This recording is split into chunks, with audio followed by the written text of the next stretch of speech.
I should see lights on the microphone. No, solo di servizio. No, senza luce. Sì? Sì, solo l'audio, non ho bisogno di essere visto.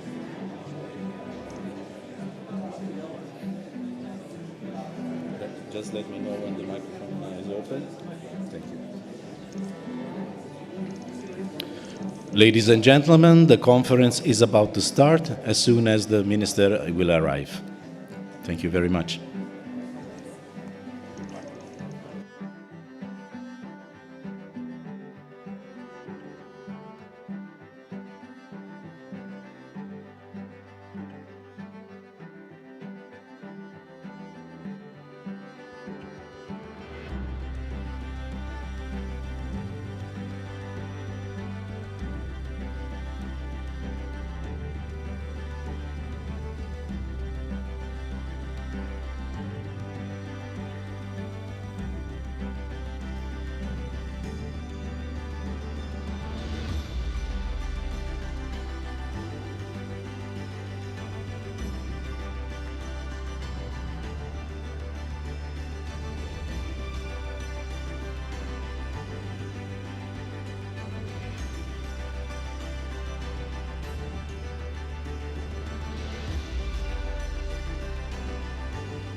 Bismillah ar-Rahman ar-Rahim.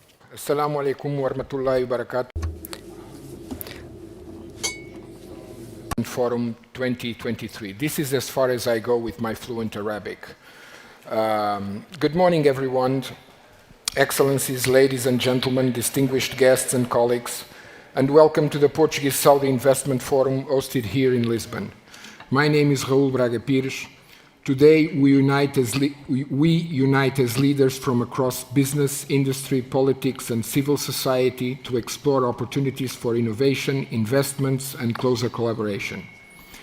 The Portuguese Saudi Investment Forum provides a platform to build on 43 years of strategic partnership between our nations and to find solutions to problems that shape our common future.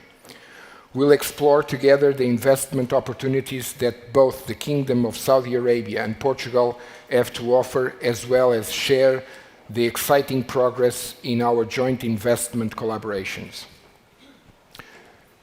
And we will also be looking at the bright future ahead for our two nations. So stay tuned to discover the world of opportunities available. Thank you for being part of this forum, and I look forward to witnessing the fruitful discussions that will be taking place here today. Before we get to the formalities underway, can I encourage you to download the official app for the forum by clicking with the camera on your smartphones on the QR code, as you can see on the screen, or in the back side of your badge. The app includes the agenda, the attendees, and the library, and more. Now, without further ado, please kindly join me in welcoming to the stage His Excellency António Costa Silva, Minister of Economy and Maritime Affairs for Portugal, to deliver today's welcoming address.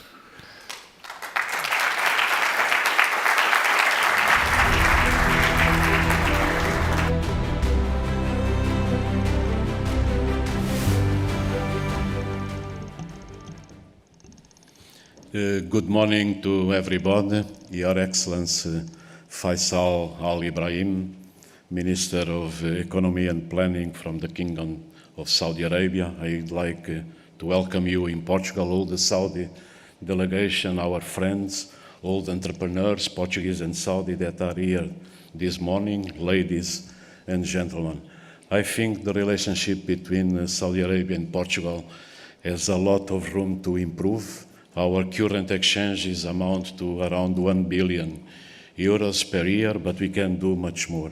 And this morning we will witness during this summit the signing of several memorandum of understanding in different areas, from construction to engineering, from real estate to the food industry. And of course, all these elements are crucial. We have today around 600 companies exporting to Saudi Arabia. We are receiving also imports from Saudi Arabia. We have some companies that are very active in Saudi Arabia, from Vision, that installed all the system of control in Jeddah airport, to others on the construction side, on the food industry. But of course, when we look to the development of the economies of Saudi Arabia and Portugal, they are blooming. And the Portuguese economy last year has one of the largest GDP growth in the European Union. The Portuguese economy stands in several sectors with very promising future. Just one example is our sector of metallomechanics, fabrication of machines and equipments of high precision. So the exports are growing and growing. And I think with all the projects that Saudi Arabia has as well to develop the new generation of industries, we can find paths of cooperation for the future. Tourism, of course, is crucial for both countries, and we have to increase and address these issues. Today, during the summit, we will have panels on tourism, also on energy and environment. Energy is a crucial objective for development of the Portuguese economy. We are developing a very strong cluster on renewables. From January to today, this year, 68% of the electricity that we consume in Portugal comes from renewables, and we have the milestone to reach 80% in the next 3-4 years. And this is a very important competitive advantage for the country, because the new generation of industries are looking for countries where the energy, the renewable energy is competitive, and they can develop sustainable industries for the future. This will be the example of the steel, the green steel industry. The steel is one of the industries most pollutant in the planet. We are responsible for 8% of the CO2 emissions. And if we can develop both strengths from our countries in terms of the industry, we can develop this new generation of industries. We are looking also to the value chain of the electric vehicles, and both countries have the perspective to develop this sector, and combining together we can address also these issues. There are other areas where the cooperation can be very, very important. In Portugal, we are implementing today our national plan of recovery and resilience, and one of the sectors that is giving very promising perspectives for the future is the health sciences.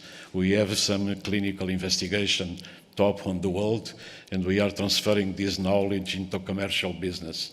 We have 4 major agendas in our plan, National Plan of Recovery and Resilience, dealing with the new generation of injectable complex medicines for oncology therapies, others leading with the biotechnologies applied to the pharmaceutical industry, and dealing also with one of the most important diseases that is still a silent disease, is the resistance to the antibiotics, finding ways to fight this very mortal disease that is disseminating across the world. So life sciences is also very important for the cooperation.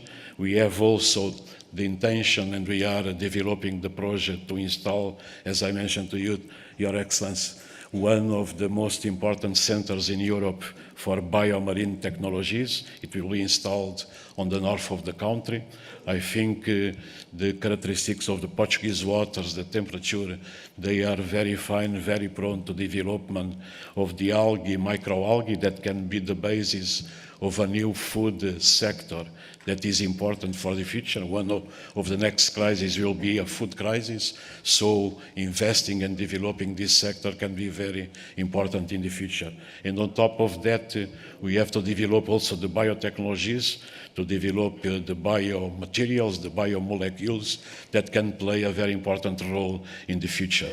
So combining the existing industrial basis, the developments that we see in terms of technology, and with the startup system, maybe we can have pathways to reinforce and strengthen our cooperation. In terms of startups, we have today in Portugal more than 12,000. Some of them are very promising as well, and we have a system that tries to develop the innovation linked to technology, new ideas, to find ways to develop the economy. And if we combine this with the trade, that represents also a very important sector in our countries, we have all the conditions to reinforce this relationship. On top of that, ICEP, and I would like to congratulate ICEP and MISA for the organization of this investment summit this morning in Lisbon. ICEP is opening an office in Riyadh in order to promote and develop further our cooperation. So I think we have all the tools, all the ideas, all the political will, and we have also the mobilization and interest of our companies in Portugal and Saudi Arabia. And Your Excellency, if we work together, I think we can achieve very successful things in future. So I wish you the best for the works this morning. I encourage you, especially the companies, to work together and to find new projects to reinforce our relationship and develop our economies. Thank you very much.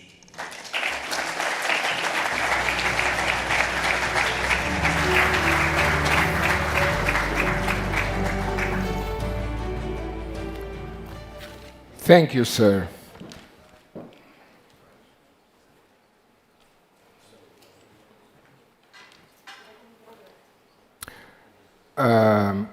Now I'd like to welcome His Excellency Faisal Al Ibrahim, Minister of Economy and Planning for Saudi Arabia, to deliver his welcoming remarks.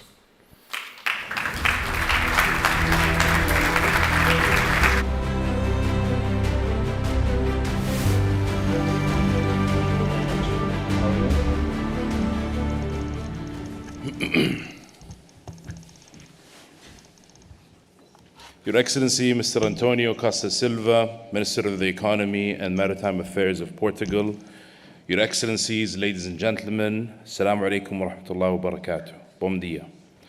It is an honor to be here with you today. On behalf of the Saudi delegation, I'd like to extend our heartfelt gratitude to our Portuguese counterparts for their gracious hospitality.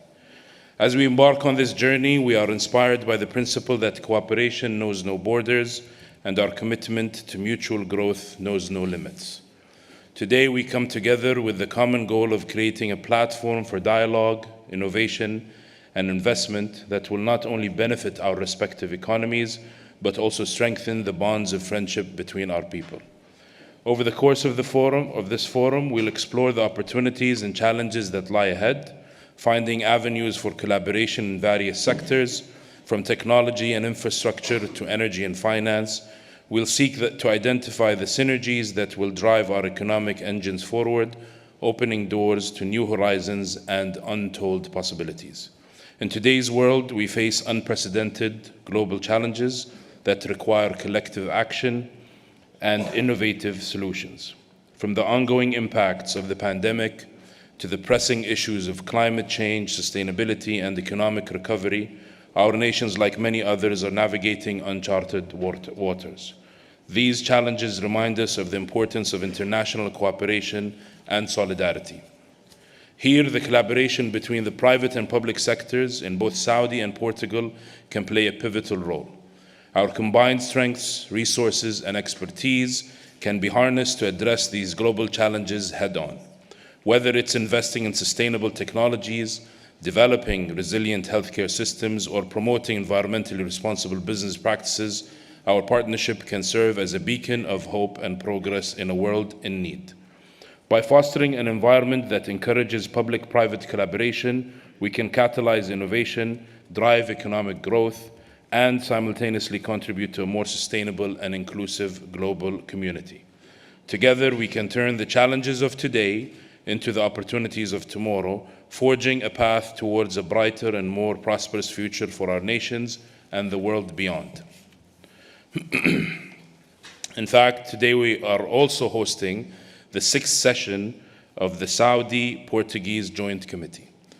This committee stands as a clear symbol of our cooperative efforts and underscores our dedication to fostering deeper ties between our nations. It's a shining example of how the public sector can work in tandem with the private sector to harness the full potential of this relationship. We eagerly anticipate the outcomes of the discussions and that will emerge from this meeting as we jointly shape the trajectory of our shared economic future. Now let us reflect on the historic relations between Portugal and Saudi Arabia, which have consistently grown stronger over the years. Our nations share a rich history of cultural exchange and diplomatic ties, and this forum represents a natural progression of our enduring friendship. Our bilateral trade has been growing steadily and impressively. In just 1 year, from 2021 to 22, our exports from Saudi to Portugal have surged by 50%, while our imports from Portugal have risen almost 40%. The trade volume now, like His Excellency said, stands at 1 billion, but we believe this can be more. Both Saudi's Vision 2030 and Portugal's vision share a common thread, a commitment to economic diversification, sustainability, and inclusive growth. Saudi Vision 2030 seeks to transform our nation into a global investment powerhouse driven by innovation and fueled by a dynamic private sector. Portugal's vision mirrors these aspirations, emphasizing technological advancement, renewable energy, and sustainable development. Our shared ambition to create vibrant, knowledge-based economies provides a strong foundation for the flourishing partnership between our nations. One promising avenue I would like to highlight lies in the blue economy, where our countries are uniquely positioned to leverage their maritime resources and expertise. Portugal boasts a long coastline and a rich maritime tradition, while Saudi Arabia is strategically located along the Red Sea and the Arabian Gulf. Together, we can explore opportunities in shipping, aquaculture, marine research, and renewable energy, continuing and contributing to the sustainable development of our coastal regions. Saudi Arabia has also initiated transformative infrastructure projects totaling $7.2 trillion, including cities that are built for the future like NEOM, and coastal developments such as the Red Sea development projects. These groundbreaking plans, spanning multiple sectors, are set to redefine our economic landscape. I want to pause a little bit about the Red Sea. The Red Sea's coastline on Saudi is around 1,125 miles long. I'm using US system to compare it to California, which is around 900 or 950. Imagine all these years, this has not been developed. And in a very short period of time, this will be developed with equal leadership at the heart, but also economic potential and activation as a principle. So this means there's really a lot of opportunity between our two nations. The financing of these ambitious endeavors will rely heavily on foreign direct investment, again emphasizing the importance of global collaboration and partnership. There's an opportunity for Portuguese investors to participate in these monumental projects and contribute to their realization and reap some of the rewards they will bring. I would also like to highlight the significant strides made in improving the business climate in Saudi Arabia under the leadership of His Royal Highness Crown Prince Mohammed bin Salman. Our commitment to economic reform and regulatory transparency has resulted in a more welcoming environment for investors, both domestic and foreign. We have simplified procedures, enhanced legal protections, and fostered a culture of innovation. These reforms are opening new doors for entrepreneurs and investors alike, making Saudi Arabia an even more attractive destination for business and investment. I also can't help but mention our mutual love for sports. It is yet another dimension of our strong connection and a testament to the shared values that bind our nations. We both have a deep appreciation for the beautiful game of football, and Saudi Arabia has a growing interest in golf, which Portugal is renowned for. As we look to the future of our partnership, let's not forget the power of sports in fostering unity and friendship, both on and off the field. Lastly, I'm excited to talk to you about Saudi Arabia's bid to host Expo 2030 in our beautiful capital city of Riyadh. It is a global event that promises to be a remarkable opportunity, not only for our nation, but also for Portugal and the international community. We firmly believe that Saudi Arabia's unique position as a global crossroads and its commitment to driving innovation and economic diversification make it the ideal location for Expo 2030.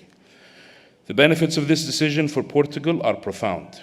It will not only provide a platform to strengthen our bilateral ties, but also serve as a springboard for Portuguese businesses to access the Middle Eastern markets and beyond. We truly believe the world will meet in 2030 in Riyadh, and we look forward to seeing the Portuguese companies, entrepreneurs, and startups at Expo 2030.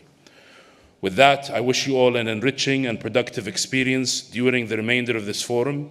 Enjoy the discussions, make valuable connections, and let us collectively pave the way for a future of shared success and prosperity. Let us seize opportunities that lie ahead. Thank you very much. Obrigado.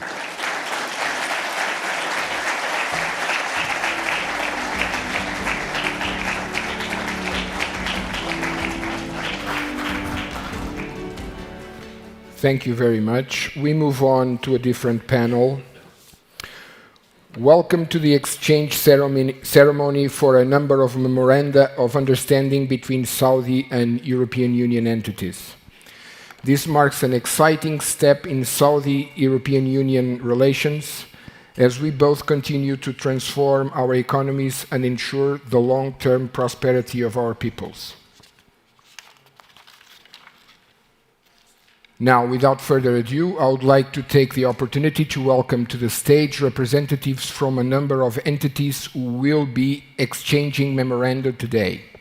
First of all, I may welcome once again His Excellency Faisal Al-Ibrahim, Saudi Minister of Economy and Planning, and the Minister of the Investments of Saudi Arabia, and His Excellency António Costa Silva, Portuguese Minister of the Economy and Maritime Affairs, to exchange a memorandum of understanding to strengthen the economy relations between the Saudi Arabia and Portugal in the field of promoting direct investment.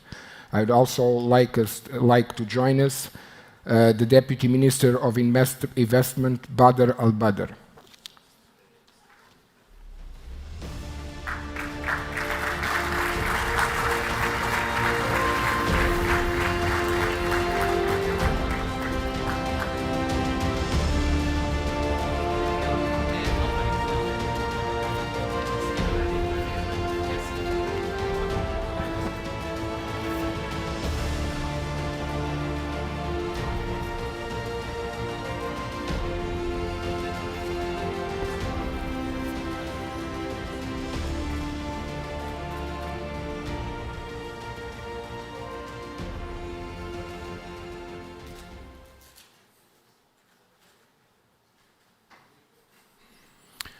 Thank you. Next, I welcome Abdelaziz Al-Freidi, Vice President of the Al-Bawani Company, and Alberto Lapa, Chairman, Middle East of the PMG Company and Industrial Laborum, to exchange a memorandum of understanding in construction to develop cooperation between the two companies.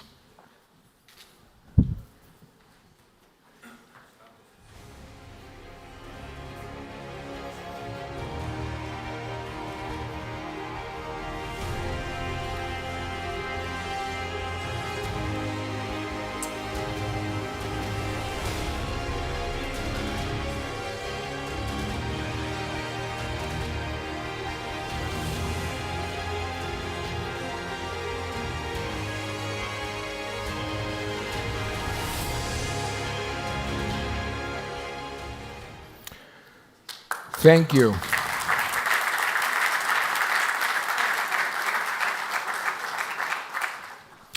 Now, may I welcome Mr. Mohammed. Wait, take some time again. Oh, sorry.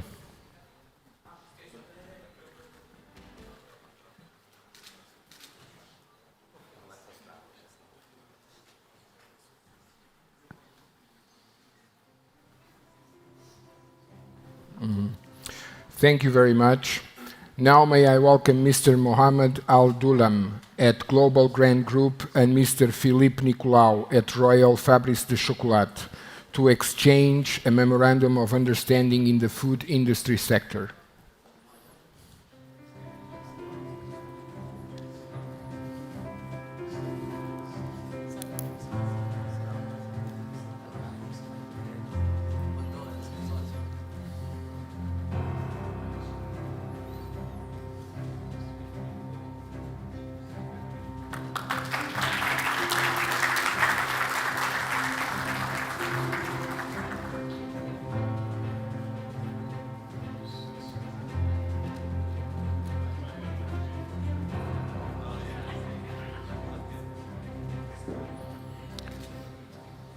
Thank you.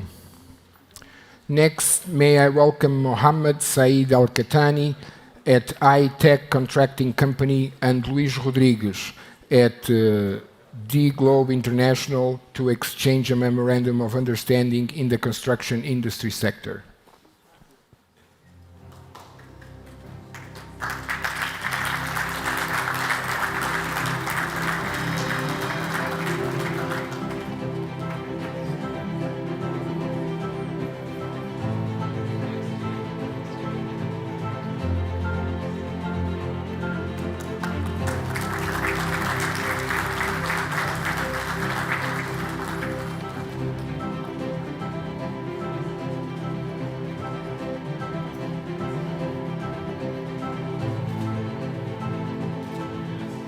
Thank you. Please join me in welcome to the stage Mr. Guy de Souza, General Manager at Assasat Development and Real Estate Development Company, and Mr. Carlos Jesus, Head of Business Development at Sonai Sierra, to exchange a memorandum of understanding in real estate to pursue a joint venture between both companies to supply real estate services in the Saudi market.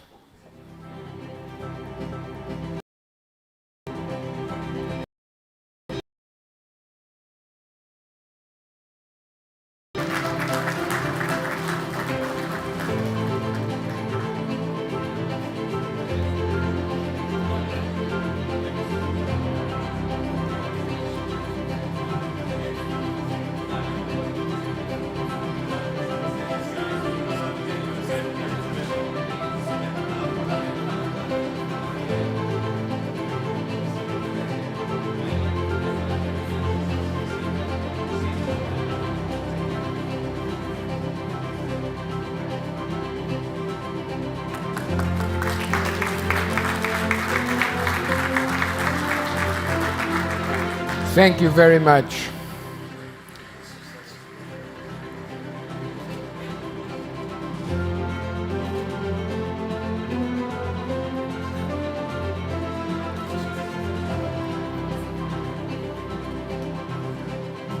Thank you very much. Mr. De Souza, please stay on stage for the next signing.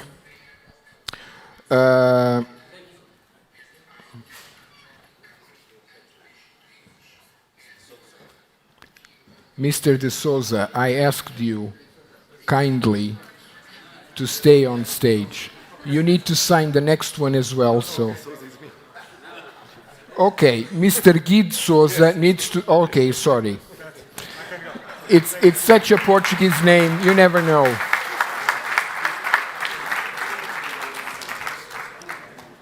So, Mr. De Souza is in place.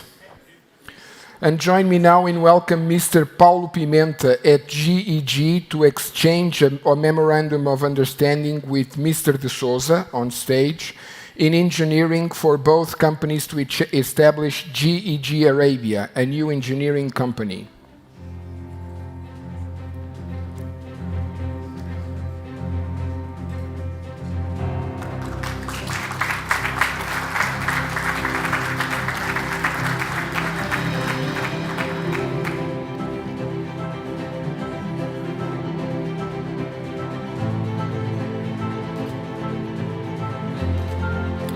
Thank you very much. Once again, Mr. De Souza will remain on stage. For the next signing, please join me in welcoming Mr. Luís Marques, Head of Export at Sumol and Compal SA, to exchange a memorandum of understanding in the food and beverage industry in the Kingdom of Saudi Arabia. As a personal remark, let me just tell you that Sumol and Compal are a sweet childhood memory for every Portuguese present here and every Portuguese of every age.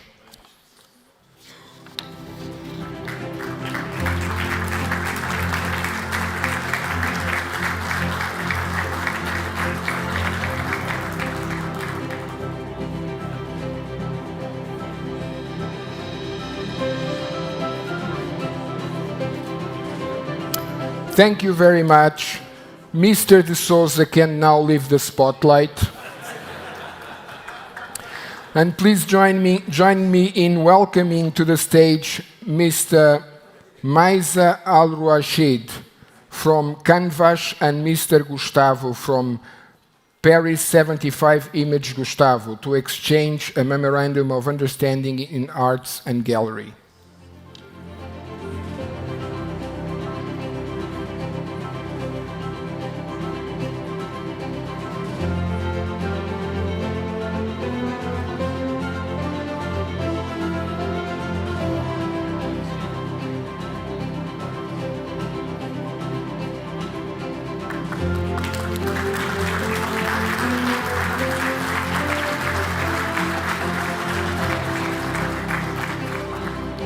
Thank you very much. We end this panel of memorandum signing now.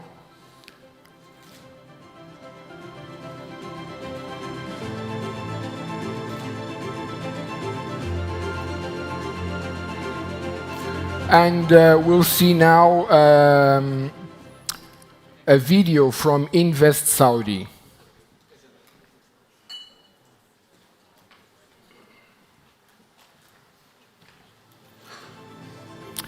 Thank you. Is the video now? Okay. So as I was saying, now we move on to the next part of the forum, and we'll be watching a video from Invest Saudi.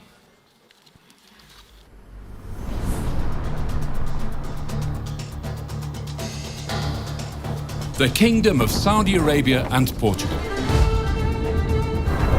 We have a relationship founded on mutual respect, driven by each of our unique strengths, including one very famous Portuguese talent, and poised to accelerate this relationship to the next level. Trade between our countries reached almost $1 billion in 2022, And the number of Portuguese investors setting up in Saudi Arabia rose 500% in 2023, exploring opportunities across industries such as construction, ICT, retail, and more. Today, we are coming together to explore new opportunities. We have a shared vision of how we can take our partnership to the next level. And through this, we will drive the next wave of investment for a more prosperous future for all.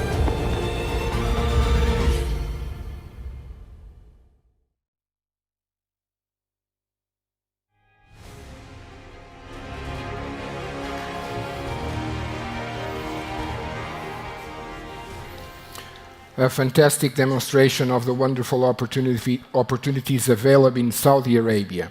Now, please join me in welcoming Lama Al Khair from the Ministry of Investment Saudi Arabia, who will deliver the first of our presentations today.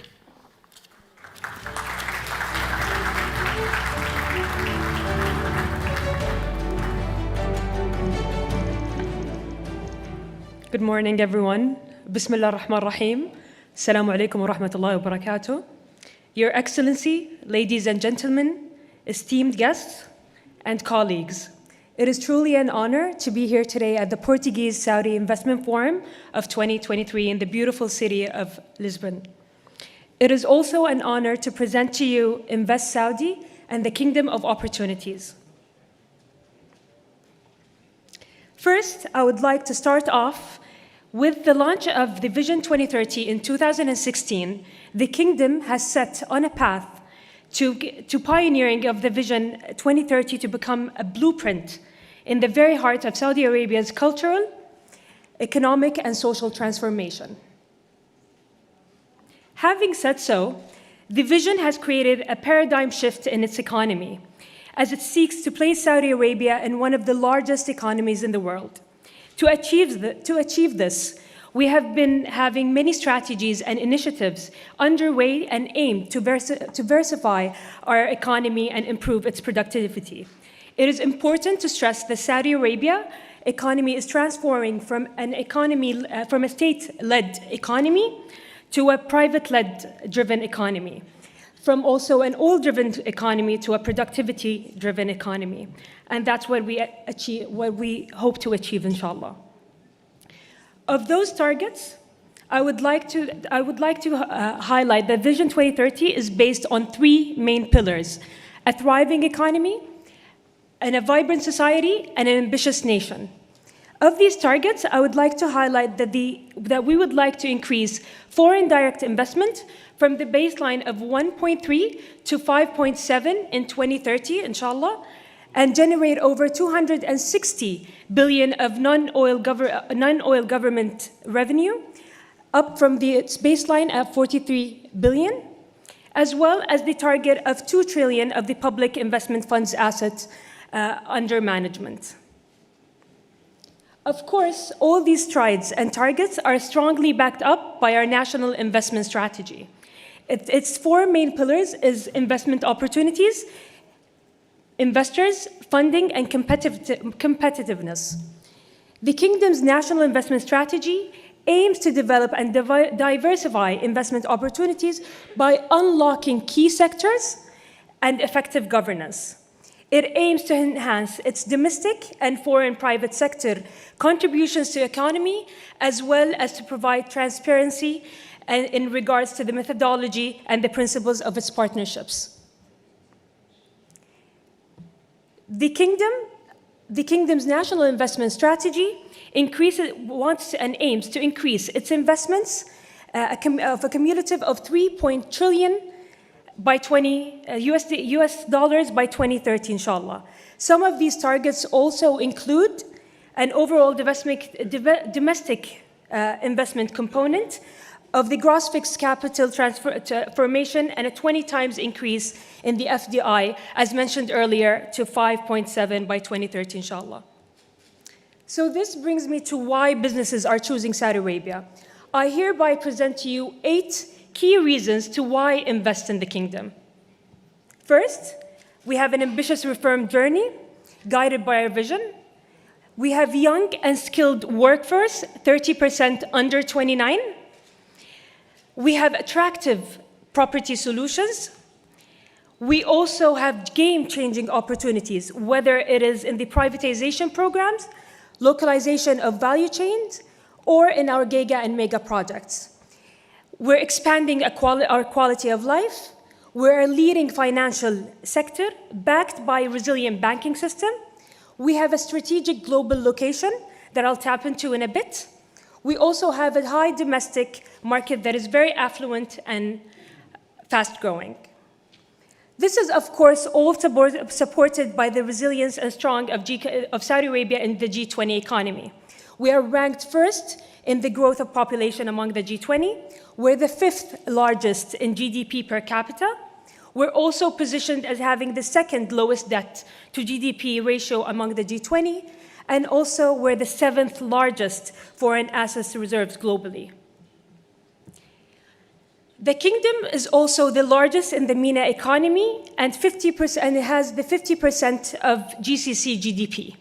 It also positioned as the largest VC in the MENA region, with the largest purchasing power as well. Another reason, as I mentioned earlier, is our strategic location. The kingdom offers easy access to 3 continents within a few hours. It has more than 50 fast-growing markets are within 4 hours, and over 50% of the world's GDP within 6 hours. This is all supported by Saudi Arabia's interconnected logistics network that has over 28 airports, 13 of them which are international, 10 seaports that has over 13 million containers per year, giving Saudi Arabia's largest maritime network in the Middle East. And it has over 40 industrial cities and zones in the making.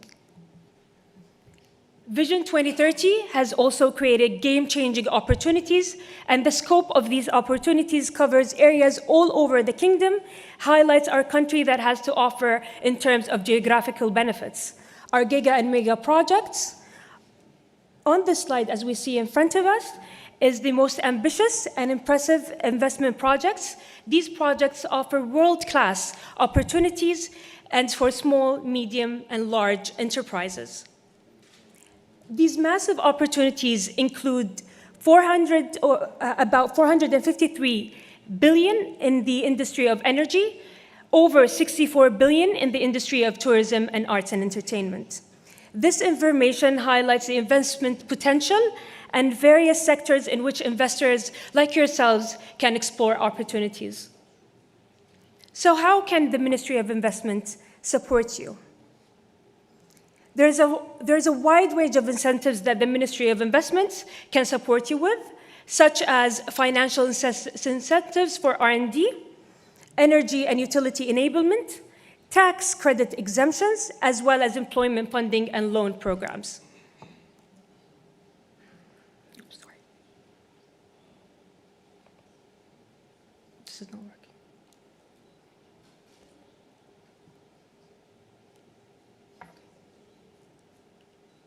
Apologies. So the Saudi Arabia has also major business reforms that include 3 hours investment licensing approval period, 24 hours the time that you get a visa without an official invitation, customs clearance period just in 24 hours, and most importantly, 100% foreign ownership investments are allowed in most sectors and activities. And finally, this leads me to how investors can access these opportunities. One of the main platforms that is available is the Invest Saudi online portal. It was curated to give investors a deep dive into the developments in the kingdom. It also gives you access to facts and figures on these opportunities and services, and to help you directly to get linked to service heads that can support you.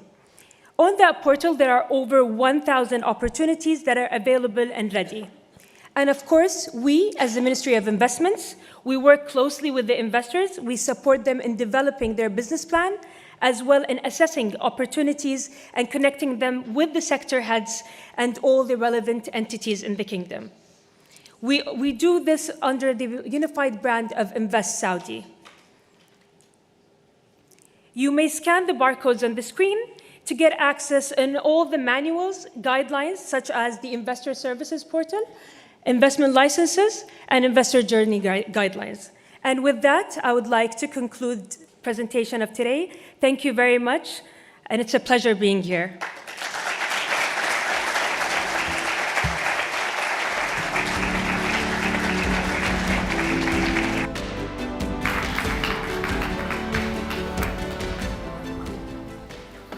Thank you, Lama. A very clear presentation on goals, opportunities, and possible gains. Next up, we have a presentation by Mr. Anwar Al-Hertz from the Ministry of Investment, Saudi Arabia, to shed light on the investor's journey in the kingdom.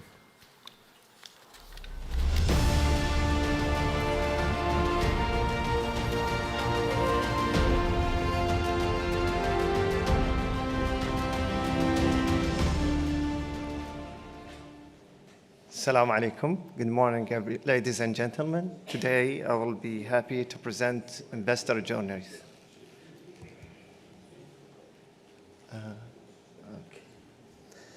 We are dedicated to fostering a thriving investment ecosystem in Saudi Arabia. Our mission is to work closely with investors, both local and foreigner, to create a favorable environment for businesses to grow and succeed. We aim to increase investment opportunity to promote the kingdom as a premier investment and destination. What we do is collaborating with investors to understand their needs and provide tailored support, enhancing investment ecosystem by addressing key challenges and opportunities, developing a comprehensive national investment strategy to attract and retain investments. To achieve these, we have consolidated and promoted investment opportunities under a unified brand, Invest Saudi. This brand represents our commitment to creating a seamless efficiency investment experience for our stakeholders. Saudi Arabia has been gradually opening up its economy to foreign investments with full ownership now allowed in a majority of sectors. Here is a list of these that have been opened up over the past few years, starting with healthcare, engineering, retail, and contracting and extra.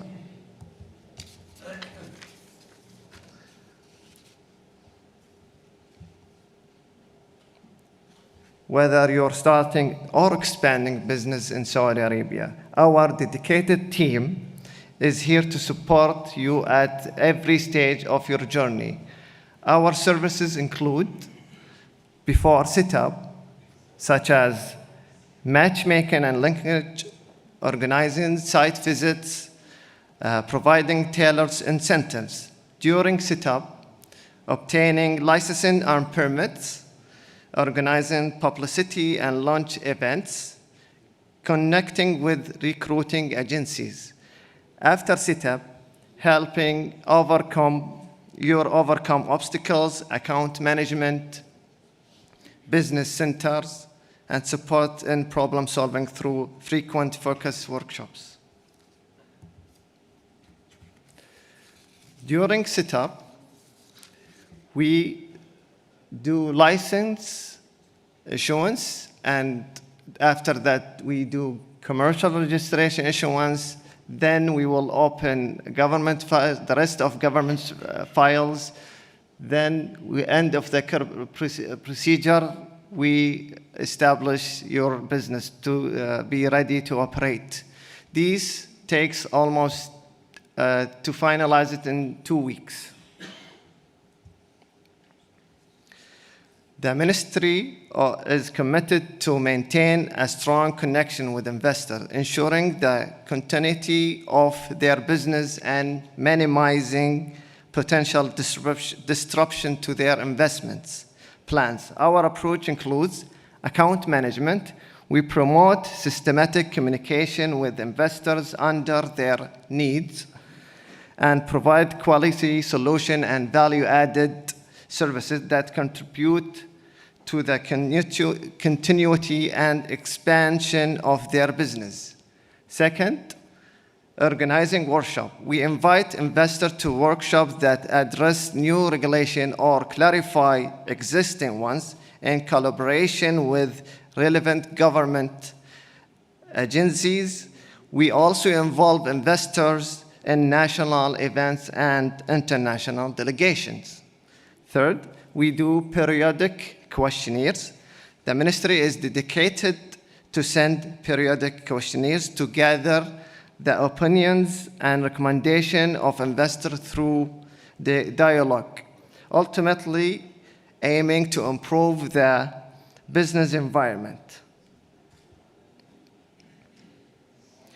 The minister has established service centers with the aim of facilitating businesses operations by bringing together representatives of government agencies under one roof.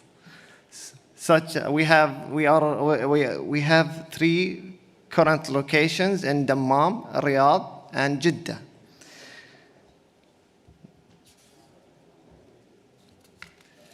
You can reach us in three channels: in business centers, or through e-services, online services portal, and you can find us on contact center 24 hours. We live in a digital world, but at Mesa we still believe in the value of face-to-face interaction. That's why we have established a presence around the world, like US, China, France. Thank you. It's my honor.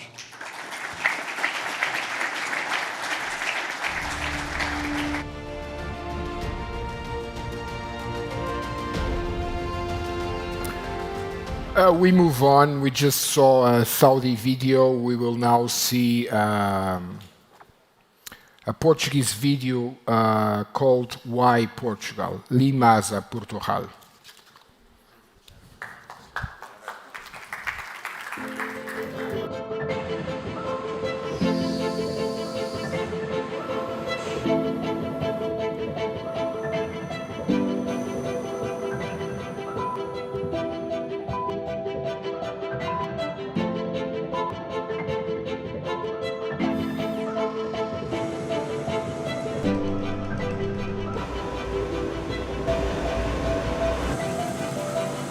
Portugal is a very beautiful and peaceful country with a very stable economic and political situation. A country with huge potential, huge opportunities. We have a very dedicated workforce, highly trained.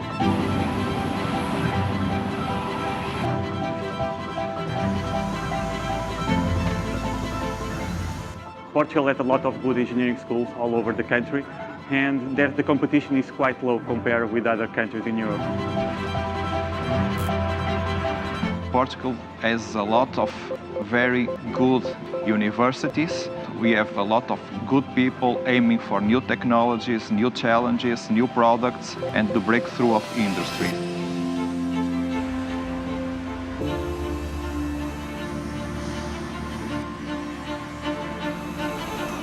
We came here in Portugal because of the dynamic of the market. As I mentioned, we have hired 800 engineers in less than 3 years. It really shows how dynamic is the market, how entrepreneurial is the environment, and that was really important to build our IT center.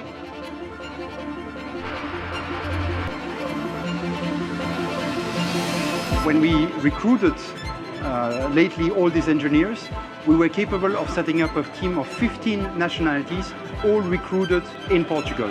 And obviously, the majority of them were Portuguese, but there were a lot of foreigners already living in Portugal due to the amazing quality of life that you have here in the country. The other reason why we came here, it was because of the international mindset. We are covering operation on 38 countries, and it was important to have people who do have that international mindset, but also who do speak English and other foreign language. And we found that here in Portugal. The Portuguese people are not only friendly, but they're great linguists. And that, in today's world, is very important, the ability to be able to communicate directly with visitors that are coming from all corners of the planet to discover the beautiful and safe country of Portugal. We have the people, the know-how and the willingness to learn. There's a massive pool of talent for people that on the position that we want to fill. So this makes it basically a no-brainer of investing in Portugal at this moment. So if you're considering, for us the experience was great, so think about it, it might be a very good opportunity.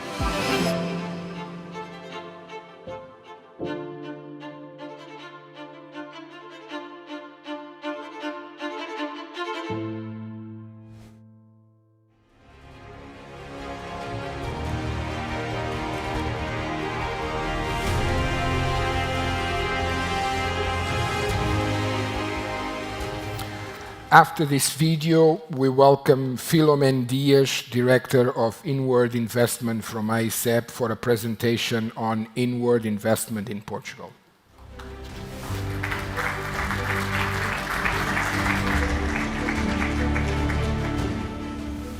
Good morning, dear audience, ladies and gentlemen.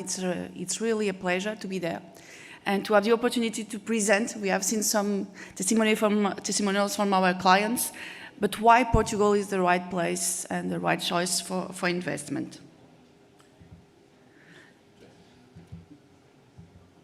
So I think we already have a flavor why Portugal is the right place. First of all is the talent. That's the result of what all our clients say and mention, and we will see also from the presentation. The talent is the main assets of Portugal to be attractive for a high value added investment.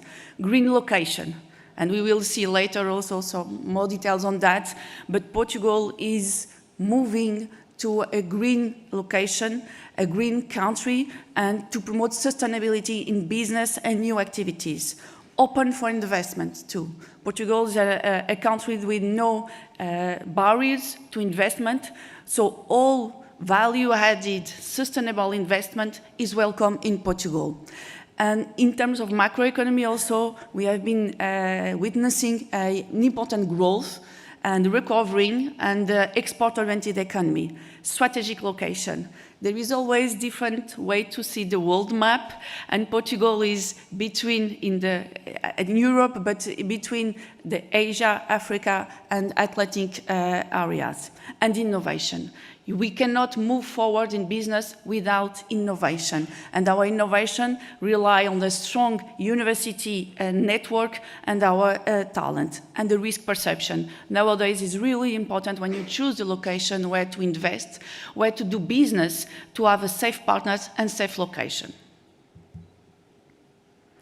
So in terms of competitiveness, strategic location. So Portugal, we are mainly, the main focus is the European market. When the company decides to partner with Portugal, to locate it in Portugal, is not for our local economy, but is to be part of the European market, this large market, high developed market. But also from Portugal, you can develop and to benefit from the strong ties that we have with the Portuguese-speaking countries and also the Atlantic area.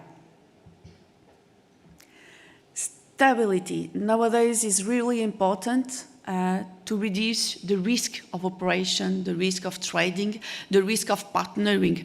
And Portugal is well known as a stable and safe country with low risk perception for investors. So we use different benchmarks to demonstrate how we are safe and low-risk destination. So here's some examples in terms of the Alliance Trade, the risk country map. So we can see Portugal is on the green, so a safe country for business, but also in the Global Peace Index, Portugal is in the top 10 ranks. And we also have a political and social stability that is really important when you develop investment.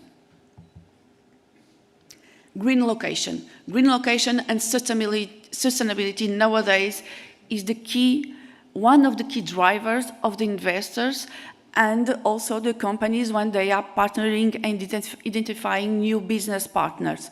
We need to demonstrate, and our company now need to demonstrate that they are sustainable. They are developing new products, services, taking into account sustainability. Portugal, among our European country partners, we are one of the countries with the best ratio in terms of share of energy coming from renewable sources for the gross electricity, but also energy consumption. In international ranking about sustainability and climate change performance, Portugal ranks very well. So when we compare with others, Portugal is really classified as a sustainable country, and we are developing more and more new investment and new measure to improve this situation. And also in terms of the Sustainability Redevelopment report, Portugal has an overall very well ranked in the overall sustainability performance. And what is important too is all the investment we have done in the energy, renewable energies. In the first 6 months of this year, more than 60% of our energy comes from renewable sources. New projects are under development, so the objective is to increase this share, and all the projects aiming to overcome this objective are obviously welcome, and this is also plenty of opportunities for investors that want to invest in renewable energy.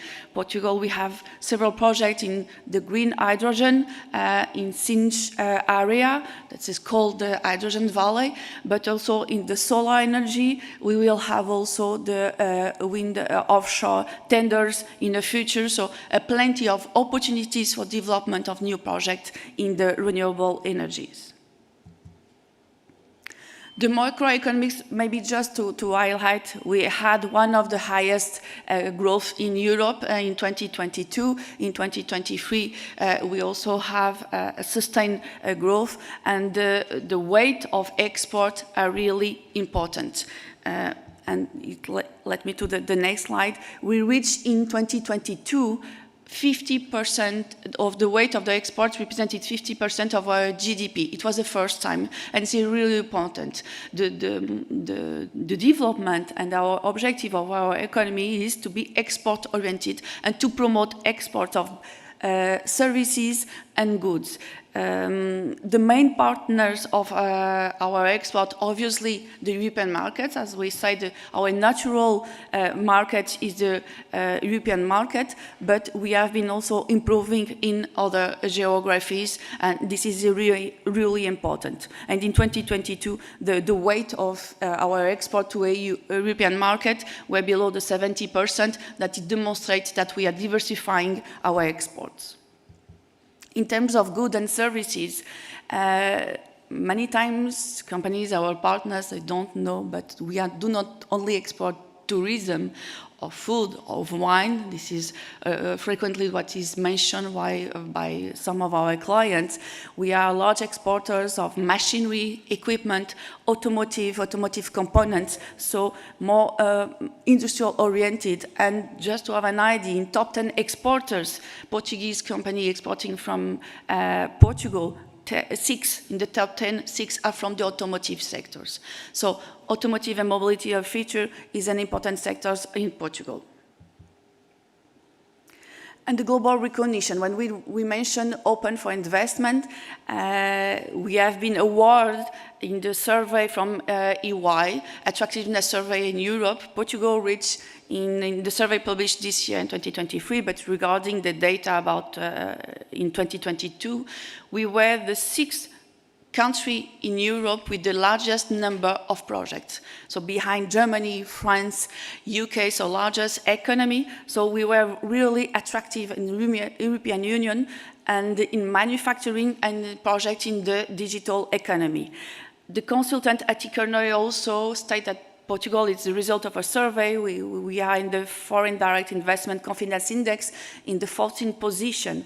And thanks to the movement that we are seeing in the investment and the priorities in more regionalization, some industrial capabilities, and Portugal stands out in the European context, in the European market, as an attractive location. And just because it's really important to have some references of other investors who they have chosen Portugal, maybe to highlight in the automotive sectors and the mobility connectivity. So we produce cars, we produce components, but we produce also high value added engineering in the autonomous driving connectivities. One interesting example is the BMW, the car automaker, that they decided that they were not looking for a location, they were looking for the right partner to develop an engineering center. Through a screening of more than 1,000 partners, they identified the Portuguese software, critical software, and then they built a joint venture. So they started in 2017 and 2018. They started in an office in Porto and then in Lisbon. The objective was to hire 500 engineers. Today, there are more than 2,000 engineers. And from Portugal, they developed new solutions from the BMW cars in the autonomous driving and the connectivity. The same with the Volkswagen Group, the Continental Engineering Services, and other automotive company. And Bosch, I will later on detail more, but Bosch may be also other references. We also have companies that decided to locate in Portugal engineering services in the smart cities, in the software, as we have Zumtobel and Schroeder, so two lighting companies that produce lighting solution, but they came to Portugal to do engineering software using the main lighting platform, and then to develop new solution for smart cities. In the industrial area, we have been receiving also very high value added project in the automotive sector, the US company Borwanen, but also in the electrical vehicle valuation and battery, the partnership between Aurora Lithium from Northvolt and Galp Energy. So a project that they are developing for the conversion of lithium in Portugal. From South Korea also, the CS Wind company, the first buy a share of a Portuguese company, AS Silva Matos, and then they buy the full position, and from Portugal, Aveiro region, they produce components from the wind energy. Repsol, also Spanish industry, are large in one of the largest industrial investment in petrochemical in Sines. Aeronautics, we mentioned aeronautics and aerospace. Airbus decided in 2019 to locate their newest investment in Europe in Portugal. So this is a new location from them, and the main reason was de-risking the operation of all value chain of Airbus. They have been investing in the last outside Europe, and they decided to move again to Europe, de-risking this value chain, and Portugal was the chosen country. But we also have different M&A operation where foreign company decide to partner with Portuguese company to have access to technology, to market, and some experiences.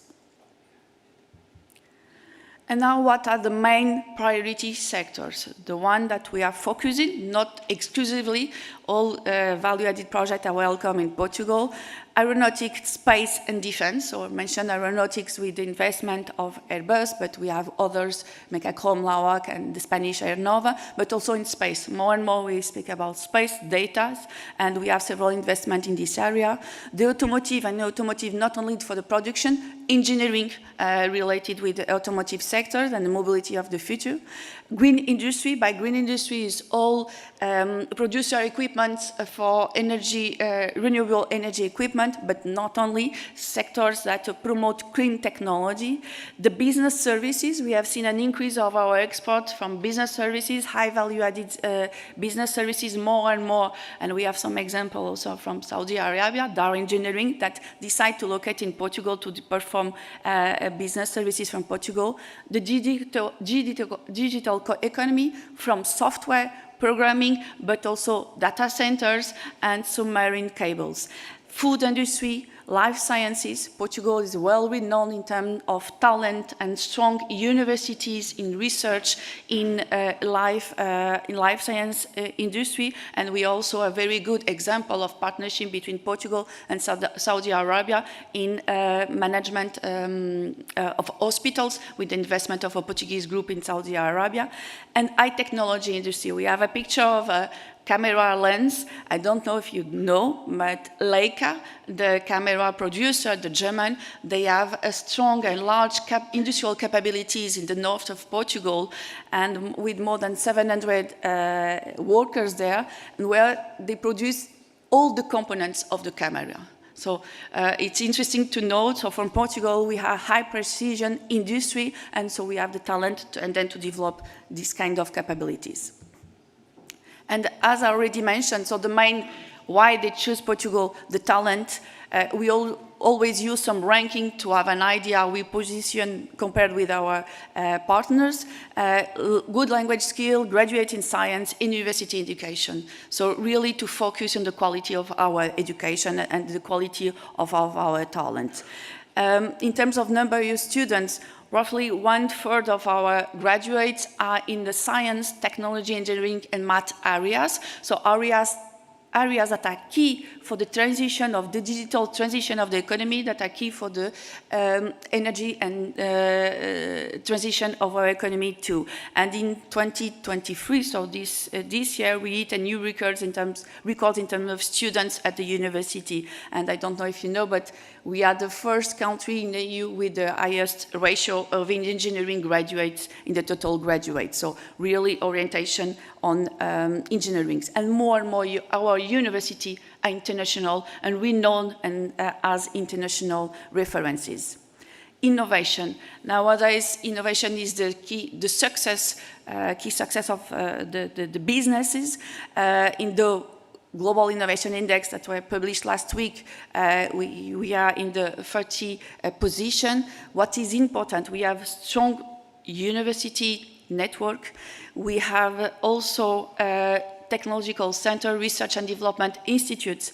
We have high quality students, but we also, and it was mentioned by our Ministry of Economy and C, we have a strong startup ecosystem. And the startup ecosystem, they are a source of talent and source of innovation. And more we can see company partnering with this startup to access to innovation and to talent.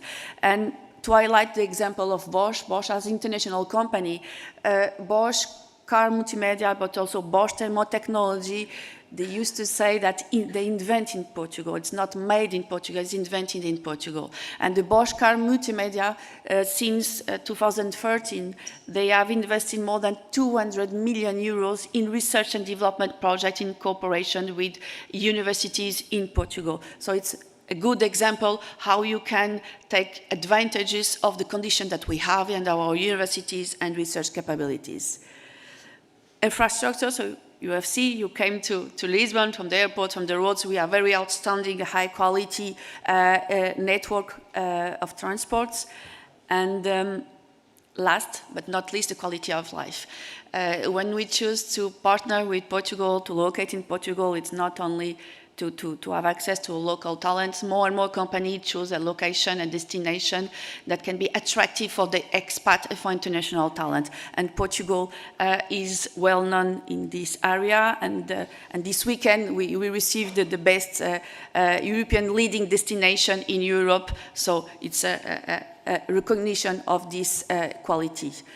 How we can support you? I will say, as one-stop shop agency, we can help all investors that decide to move or study Portugal in the whole stage of the decision process, but mainly we can help you to find the right partners. We know that we understand that it's really important when we come to a new country to find the right partner. So we help companies to invest in Portugal, but we also help companies to find the right supplier. So in these two dimensions, ICEP and with our whole team, we can help you to find the right partner, and we help you also in the decision process for investment projects. So thank you, and as a conclusion, it's the right choice and right time.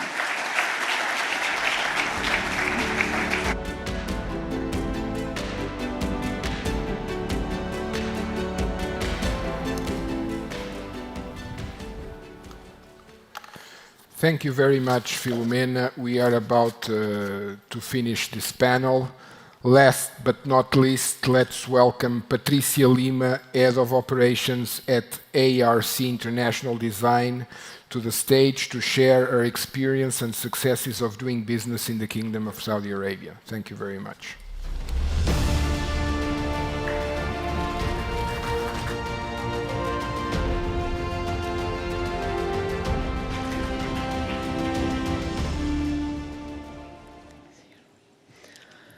Hello, good morning to all. Bom dia, salam alaikum. It's really a pleasure to be here and be presenting in this magnificent Portugal-Saudi Arabia forum.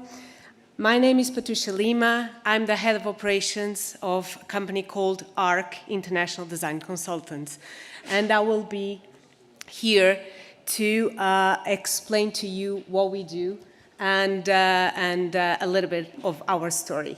So, ARC is a company for architectural and design services that has offices in Portugal and also just brand new an office in London. We work across multiple regions and multiple sectors.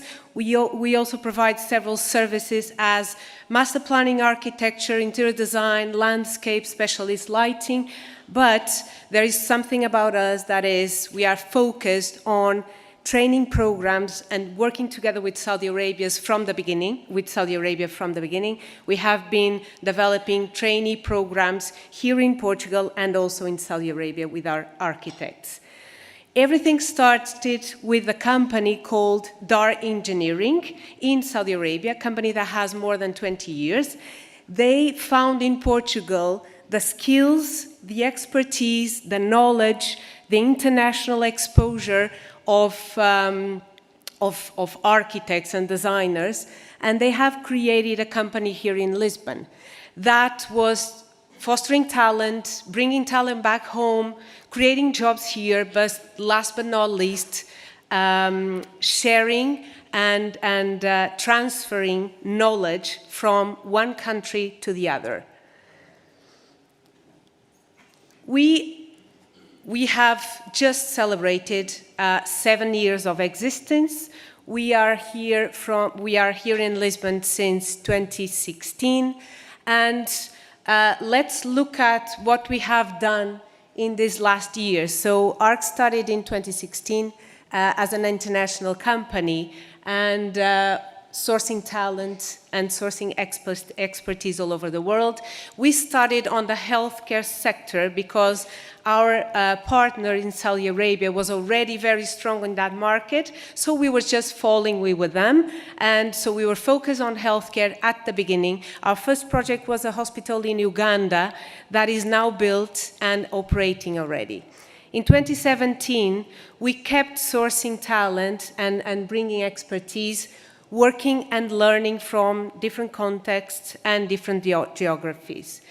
In 2018, that was a turning point for us. We won our first international competition for a private hospital in Riyadh, and we were competing with top 5 international companies, some with more than 30 years in the healthcare sector.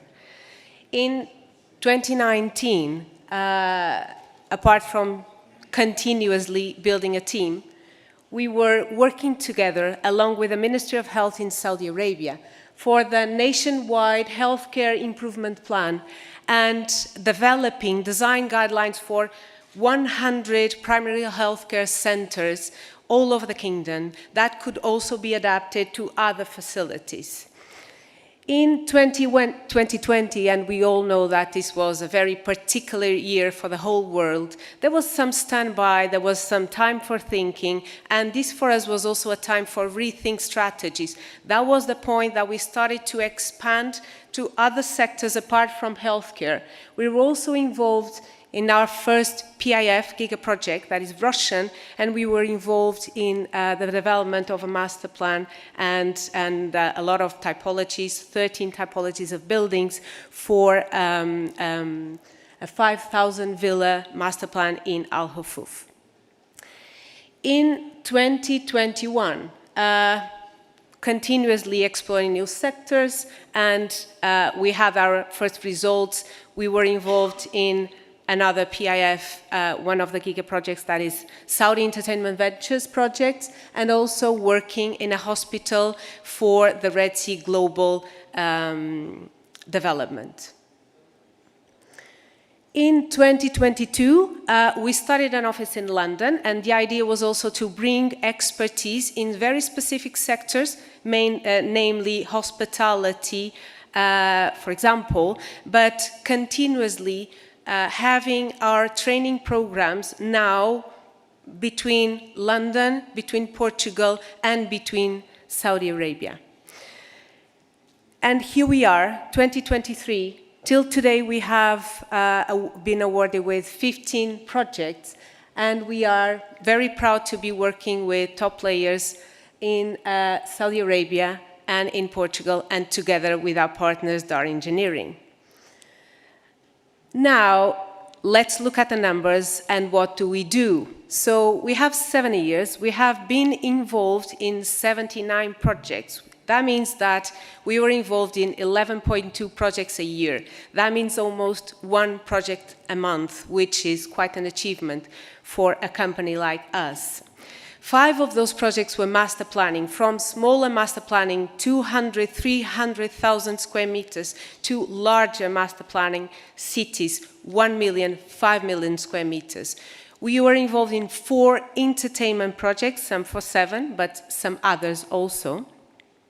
33 healthcare projects, as you see, and as I mentioned, this is the sector that we have been stronger and working from the beginning, so it is natural that we have more projects on this area.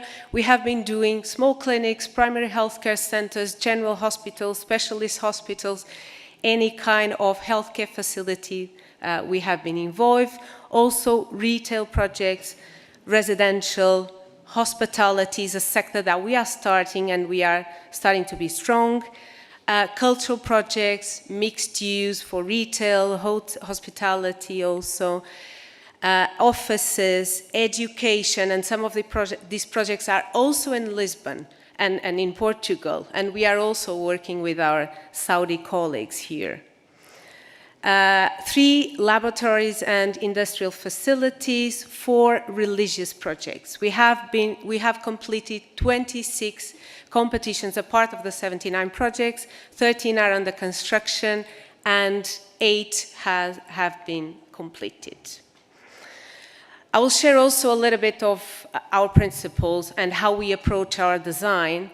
We like to work with best evidence-based design, learning with ourselves, learning with other consultants, learning with benchmarking, looking at the international designers, what they are doing, to be sensitive to culture, understanding the culture.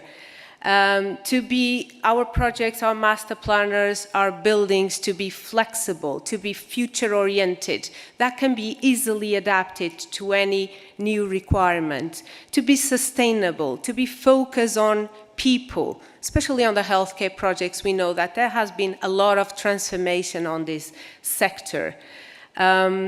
That can have an impact and that can improve the quality of life of the people that are using our buildings. Also, the respect and the understanding of the setting, of the heritage. And last but not least, to create unique landmark spaces that can be easily identified all over the world. We are working now with 4 of the 5 giga-projects in Saudi Arabia: NEOM, Red Sea Global, Roshan, Diriyah, and Qiddiya. Just wait for us, we are loading, we are getting there. And so many other mega projects, not only on the for the Public Investment Fund, but also working with so many private clients in the kingdom. I will show you the projects, some of the mega projects we are involved. I didn't bring images for our projects because they are confidential, but we have some amazing images of these projects in Saudi Arabia. So we have been doing a hospital for the Red Sea Global. Here you can see this is a PIF mega project for the luxury tourism resort in the Red Sea. We are also working with Roshan, developing not only master plans but typologies for these new cities. Roshan is developing more than 30,000 houses all over Saudi Arabia, and we have been involved and developing with them for several regions: central, eastern, southern region. We are also involved in Ministry of Culture projects, and we are very proud to be part of these amazing projects. Some in Riyadh that are requalifying whole areas that are abandoned and making them like theaters, artists for residencies, and outdoor spaces. We are also involved in Calligraphy Center in Medina with the Ministry of Culture. We have been recently worked for the Royal Commission of Riyadh City for the development of a master plan for Riyadh Biotech City, which is a smart city, a city for the future. Was a very interesting project to be part of with the Royal Commission Riyadh City. Also 7, like I mentioned, so we are involved in 3 of the 14 projects for Saudi Entertainment Ventures in several locations in the kingdom. Also Diriyah Gate, as you know, this is UNESCO World Heritage Site, an amazing place. We are developing master plan for this area. We are involved in the development of some of the assets. We are involved with all the stakeholders all over the world. It's really an international project with so many people involved. And Amala. So again, we have been doing healthcare projects for this region, for this ultra-luxury resort close to the Red Sea also.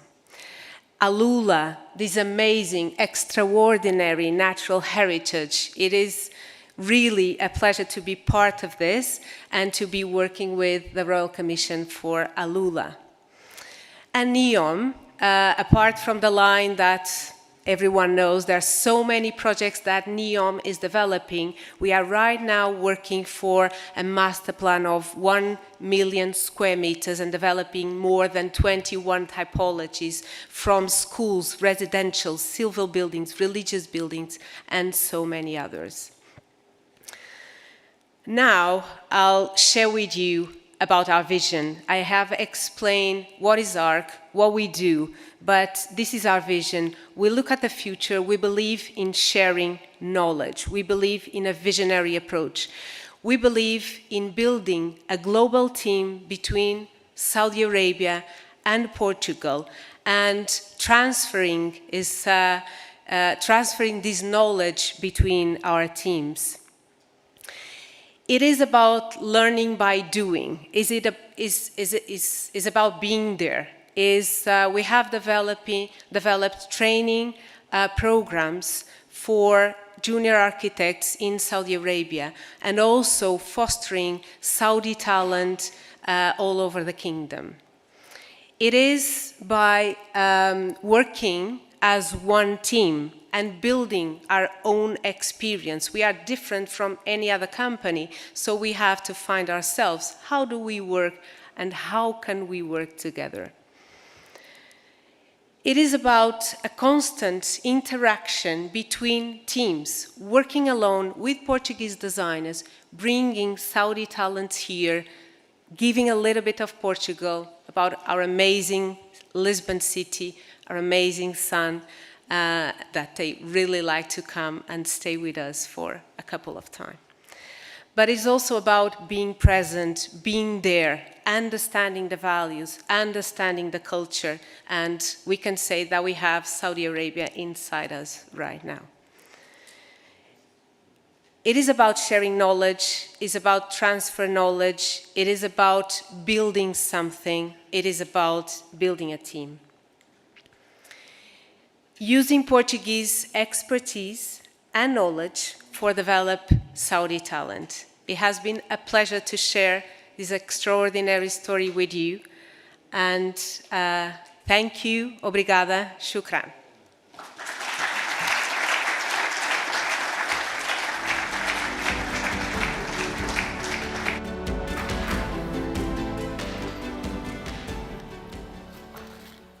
Thank you, Patricia. When you said, let's look at the numbers, I thought you were going to say, let's look at the trailer and a new video would pop out. And what a remarkable story, path and achievements for ARC International Design. The most wanted break in these situations has just arrived. I'm talking to you as a heavy smoker. I need to go outside and have a coffee. So we'll have a coffee break now, and we will be back here at 11:45, please. Let's be sharp so we can continue to the last panel. Thank you very much.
Thank you very much for being back on time.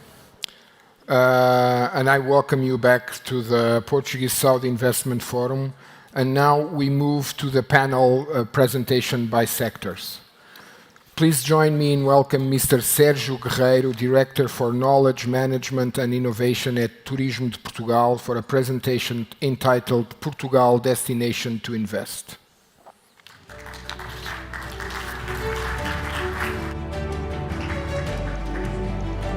Well, good morning. First of all, thank you very much for inviting us to participate in this forum. Hoping to see my presentation here. Well, I'm going to use the next few minutes to give you an overview of the tourism sector in Portugal and the success story that we believe we have within our country.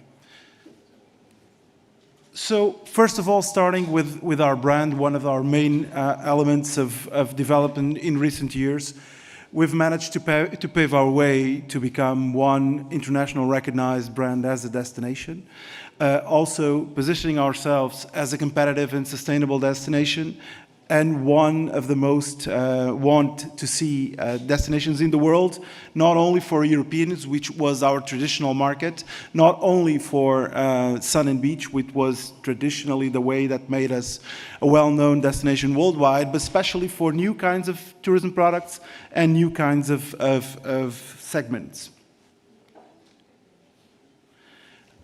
We are today one of the most competitive destinations in the world according to the World Economic Forum. And the basics of this competitiveness are two fundamental pillars. One is our economic resources as an industry. We've made a tremendous progress in recent years. The awards that we got consecutively from the World Travel Awards show the development that our industry and the capabilities of our industry to progress within this field. And we were just recognized as the leading destination in Europe in latest this week by the World Travel Awards. We are also one of the most recognized countries in terms of golf destination, and this is one of the things that helped us to achieve one of the pillars of our competitiveness. The second one is obviously related to resources, and Portugal has 23% of our country's protected area.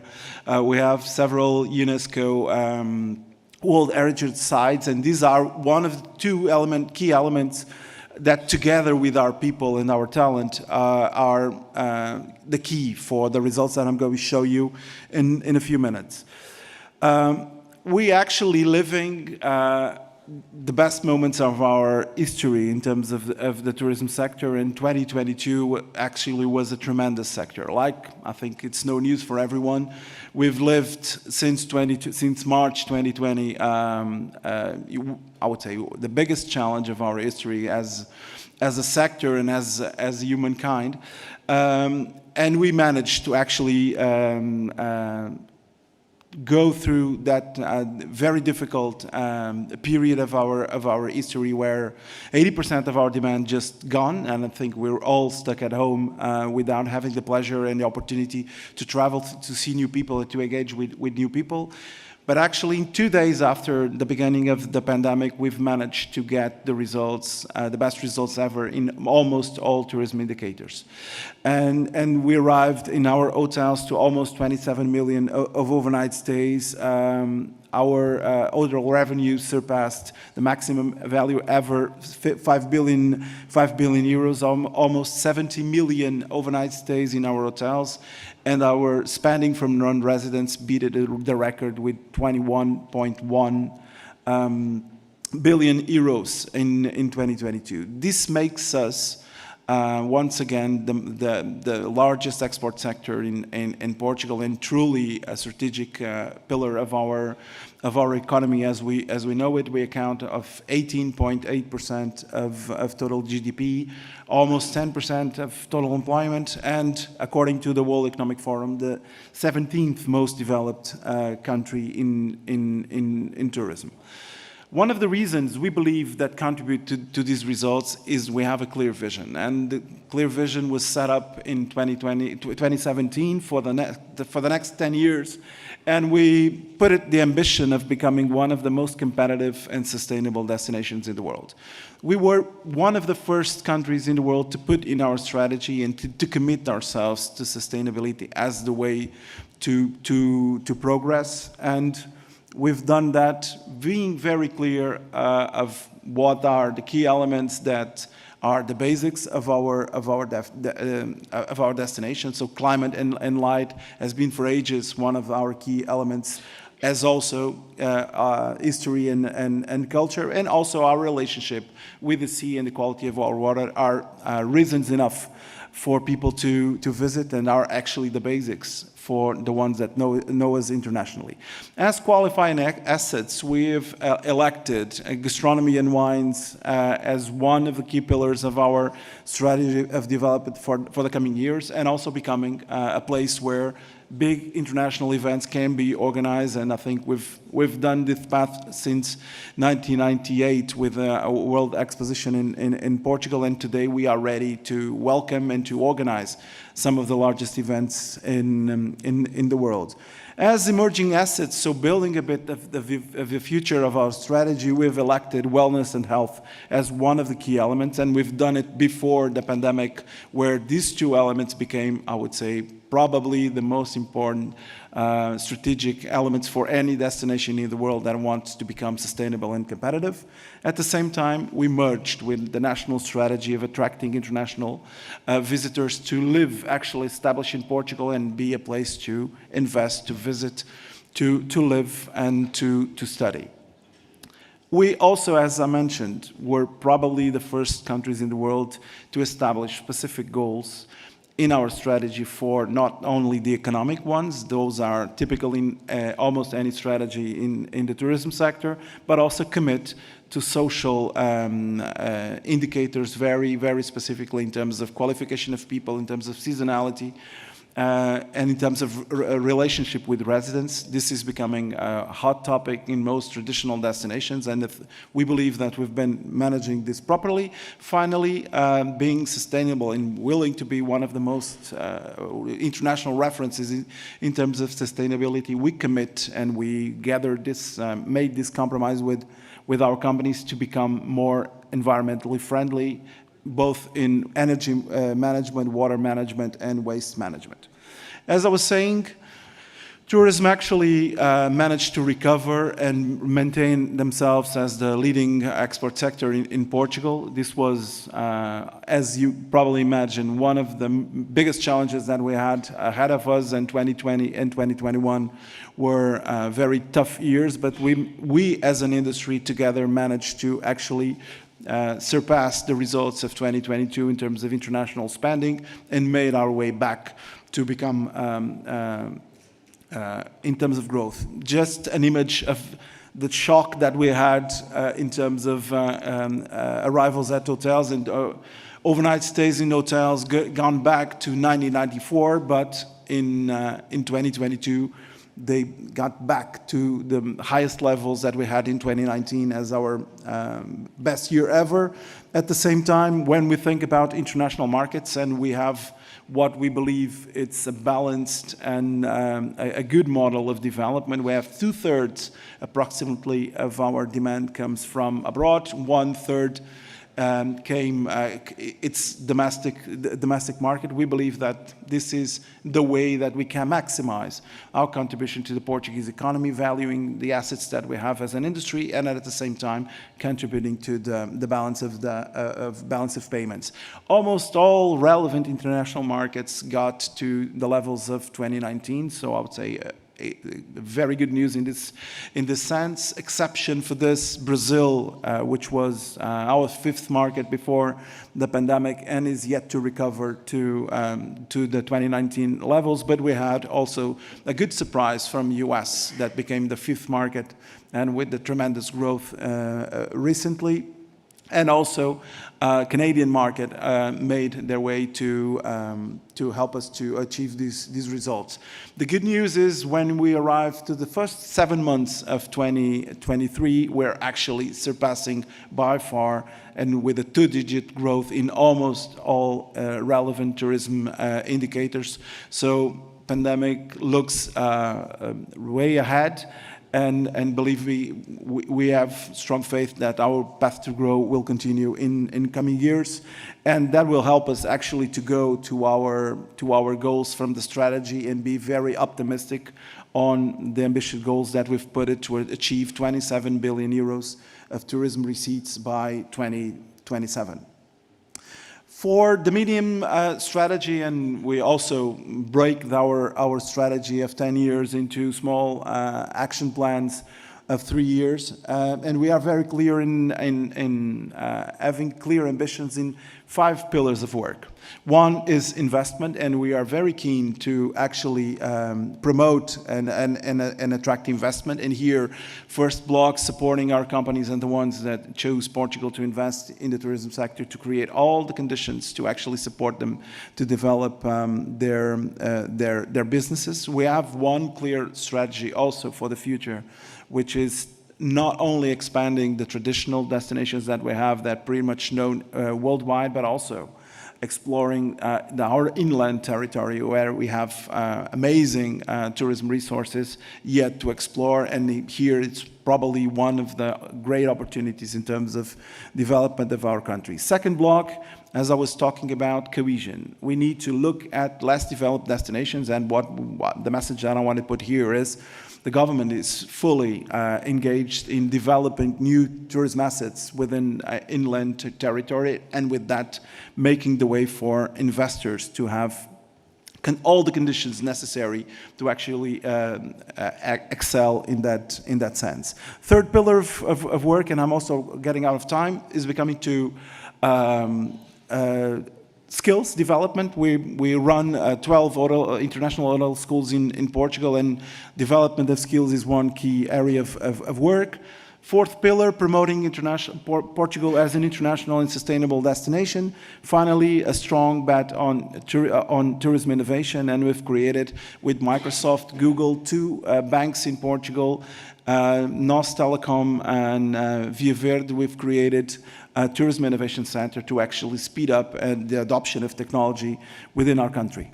Foreign direct investment for us is key, and what we've saw, it was a tremendous change in terms of the landscape of investment in Portugal, especially after 2014, where foreign direct investment looked at Portugal as an excellent place to invest, and actually study released recently from FDI Intelligence shows that Portugal was the 5th country in Europe with more FDI investment projects since 2017, and that allowed us to attract to Portugal, and this was one of our key objectives, to attract to Portugal lead international brands that actually make us attractive in this sense and can bring new segments to Portugal, high-level segments with higher spending. Going on this, on top of the regulations, the dedicated programs that we have in Portugal to attract foreign direct investment, we've created a system of supporting financial systems in Portugal to attract investment.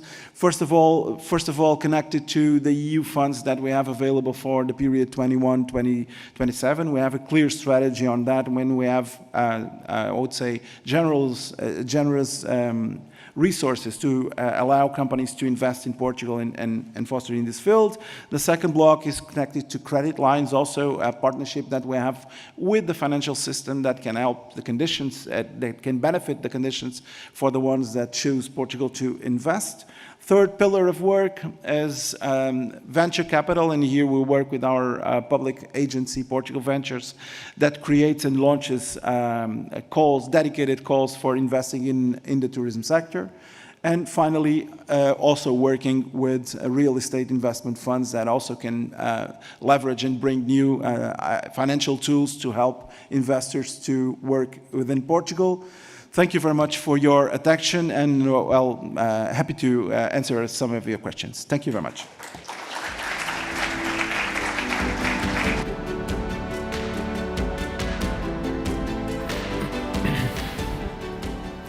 Thank you, Sergio. You truly sound like a guerreiro. We keep on the tourism sector, and now we welcome Mr. Ahmed Jamal from the Tourism Director of the Ministry of Investment, Saudi Arabia.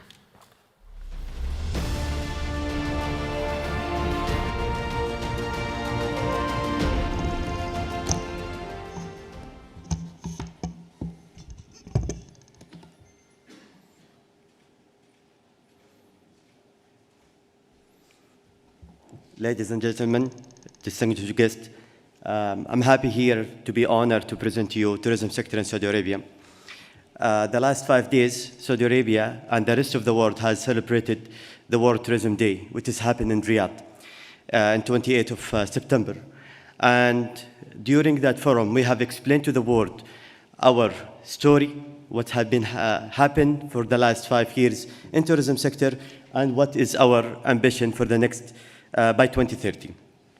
So, as Mr. Sergio explained before, regarding the tourism sector globally, tourism sector is one of the most important sector globally as one of the highest job creator in the world. It contributes around 10% of the global GDP and higher 1 out of 5 or 25% of the global population, more than 300 million jobs added in the sector from tourism sector. So mentioning that, in Saudi Arabia, we have started our strategy in 2018, focusing on 4 pillars: to increase number of visitation from 41 million visits to 150 million, which has been adjusted. Previously, the number was 100 million visits.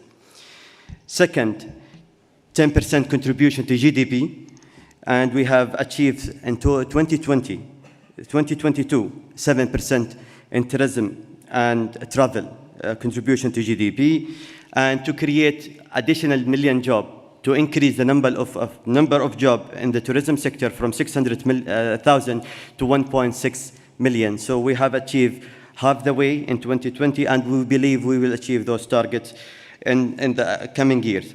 In addition to that, Saudi tourism sector ranking, to increase the ranking from 22 in 2018 to 5 by 2030, and we have achieved that, and we have achieved in 2022 the 13th rank, and we believe with the collaboration from your expertise as an investor, to add it to your portfolio from your experience as you are building the tourism strategy here in Portugal, that we will reach to our KPIs. So talking about the tourism sector, so our focus is in travel and tourism sector, we cover the whole value chain from travel organization, transportation, accommodation, food and beverage, tourism assets, leisure, retail. So we have tackled all of this to unlock the investment opportunity to all investors across the value chain.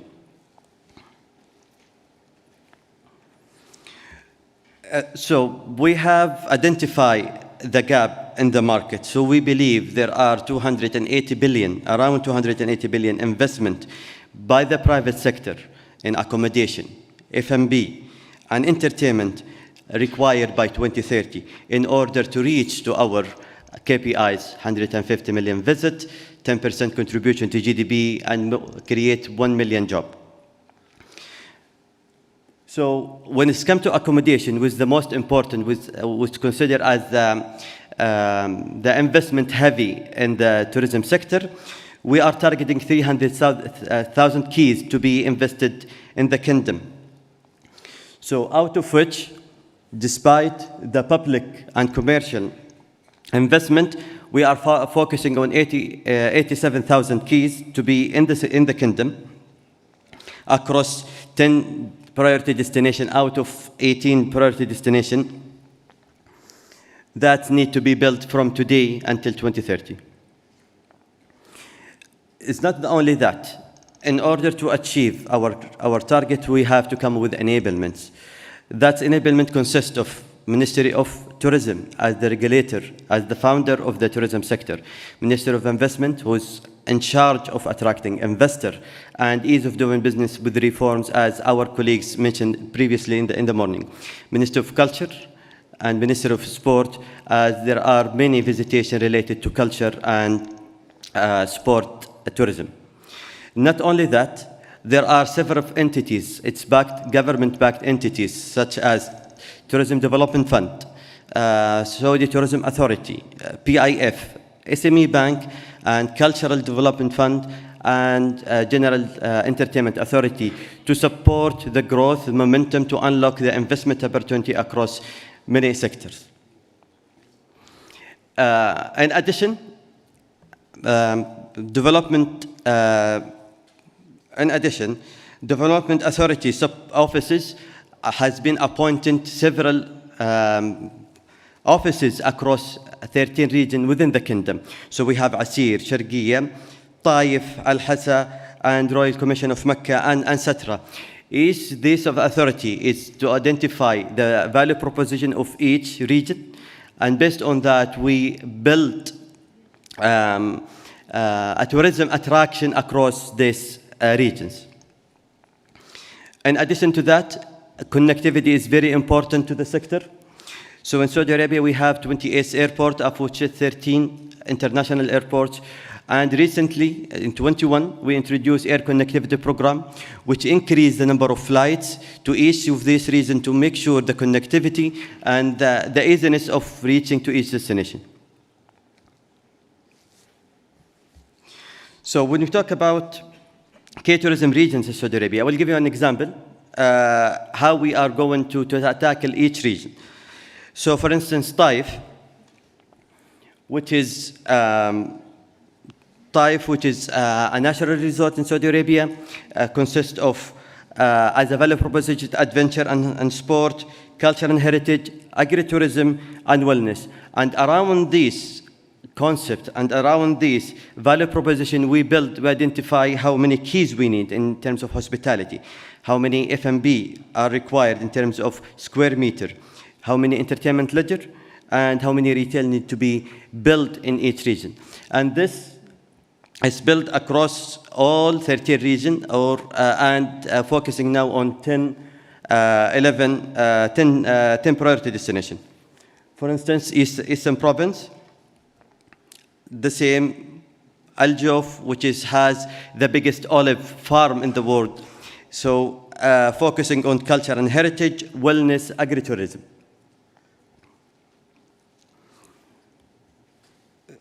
So I don't want to take much of your time, so let's move to how we are going to build a destination. As Sergio has mentioned previously, and in tourism, we don't want to build a single asset. We want to build a destination that attracts visitor to have a long journey that extend their journey and to be smoothless. For instance, this is one of the concepts that we are working on in the Ministry of Investment, Apollo destination that consists of 5-star hotel, luxury villas, polo field, and we have identified working with our government entities, for instance, Ministry of Tourism, Tourism Development Fund, to provide the funding for such a project. City mixed-use destination, which consists of also hotel, outlet, restaurant, and cafes, and landscape as well. Beach mixed-use destination, capitalizing on the Red Sea and the coastal, as mentioned previously. We have 1,700 kilometers across the Red Sea and 900 kilometers across the Arabian Gulf. Desert resort, capitalizing on the value proposition of many regions in Saudi Arabia. Wellness resort, mountain resort. A gaming resort, which is, I believe, it's going to be the trend in the future. A virtual reality, a destination built on virtual reality where you can do many activities in one single destination using virtual reality. Heritage destination. And with this, I conclude my sport resort destination, which consists of formula, mixed-use destination, and wellness and spa and cinemas. With this, I conclude my presentation. Thank you.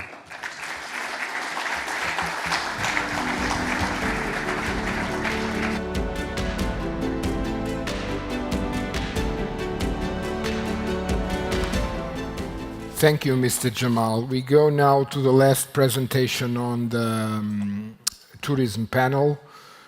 I welcome Mr. Rami Al-Sindi, Director of the Corporate Strategy and Excellence at the Tourism Development Fund.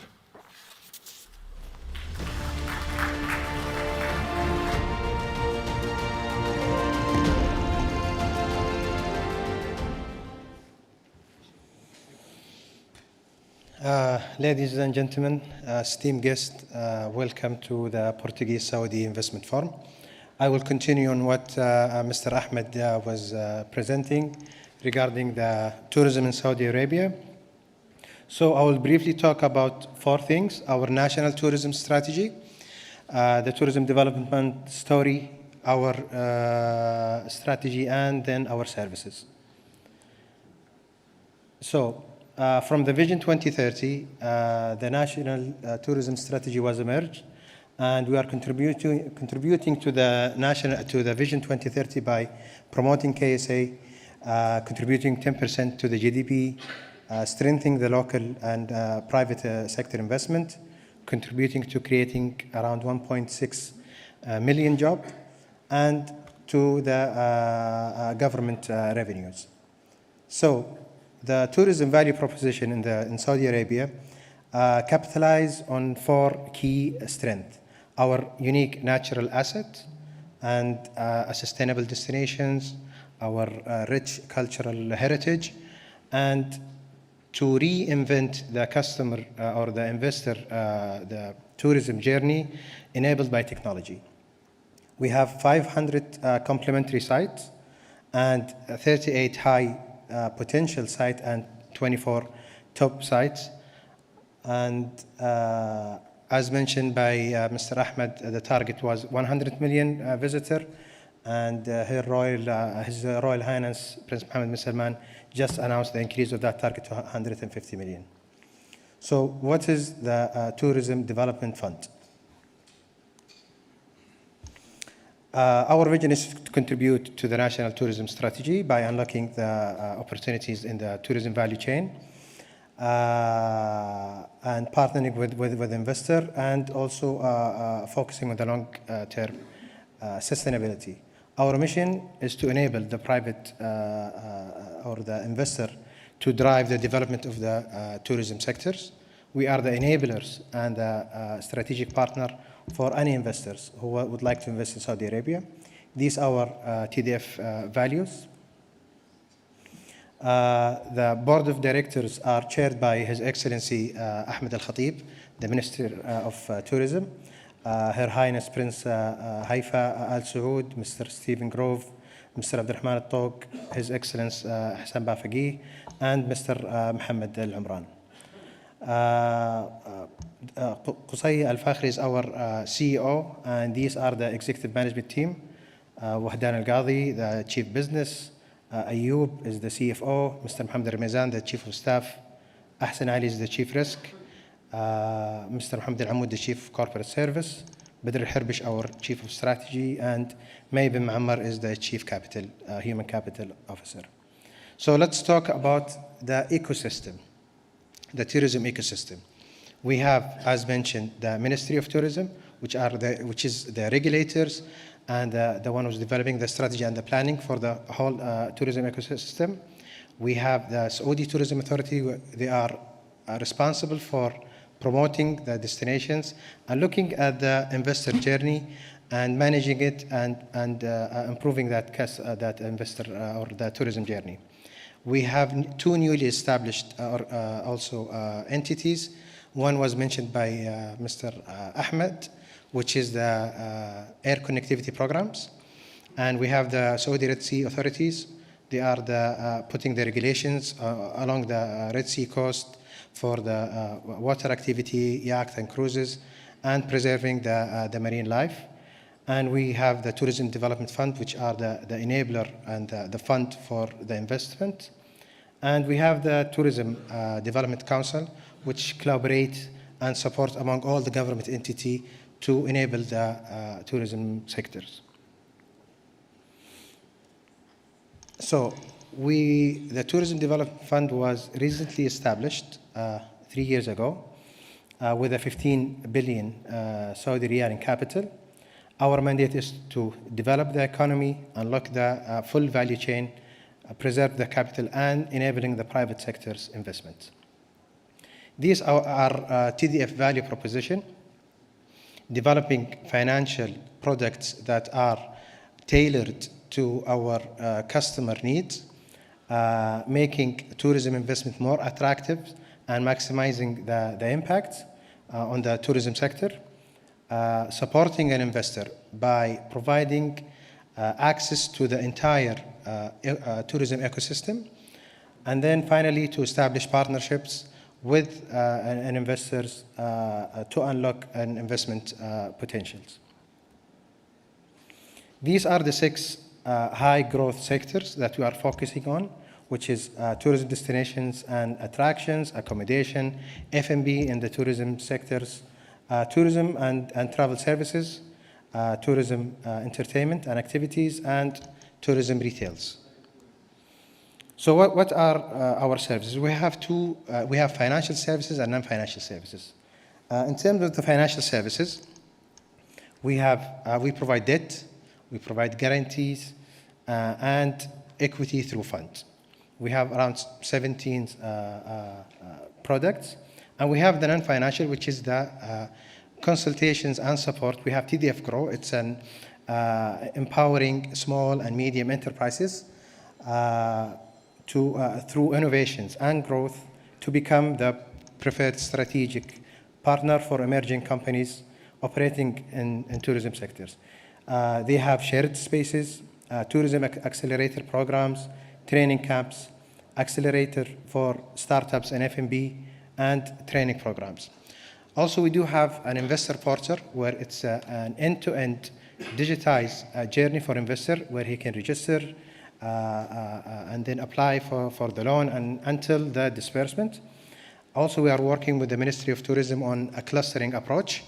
As mentioned by Mr. Ahmed, he mentioned Taif, which is an example of a destination. But we're in Taif. We study the supply and the demand. We study the anchor themes and segment in these areas, and we develop a clusters. It's like a zone. We have Al-Hada Mountain, Al-Shafa Mountain, and Central Al-Taif. And what are the unique proposition there? For example, we need to build a cave hotel in Al-Hada, and mapping it with the investment opportunity that we have in Saudi Arabia, and mapping it with the land bank, that the government land bank and the private land bank, and having a concept. It's all a complete solution to the investors that can add value in the tourism sectors. This is the end of my presentation. Thank you all. And yes, thank you.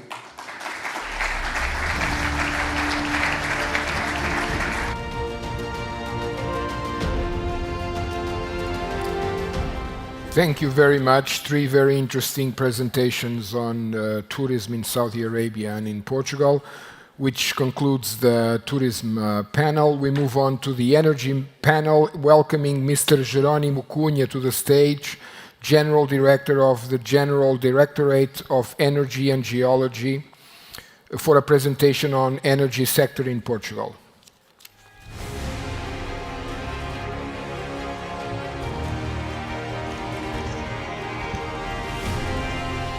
Thank you. Good afternoon, Your Excellencies, ladies and gentlemen. I'm truly honored to share the Portuguese vision regarding the opportunities arising from the necessary energy transition, particularly on what concerns the role of renewables in our decarbonization strategy. In 2016, Portugal took the commitment to achieve carbon neutrality by 2050, placing Portugal among those who advocate greater ambition in climate action. From ambition, we moved to action, particularly in the last 4 years, and I'm pleased to say that we are on the right track to achieve our goals. We are translating ambition into practice by delivering regulatory measures which facilitate the development of new energy markets, such as green hydrogen or offshore wind. Let it be no doubt that Portugal is doing more than what is required to achieve the objectives of the Green Deal and to deliver the energy transition our economies need.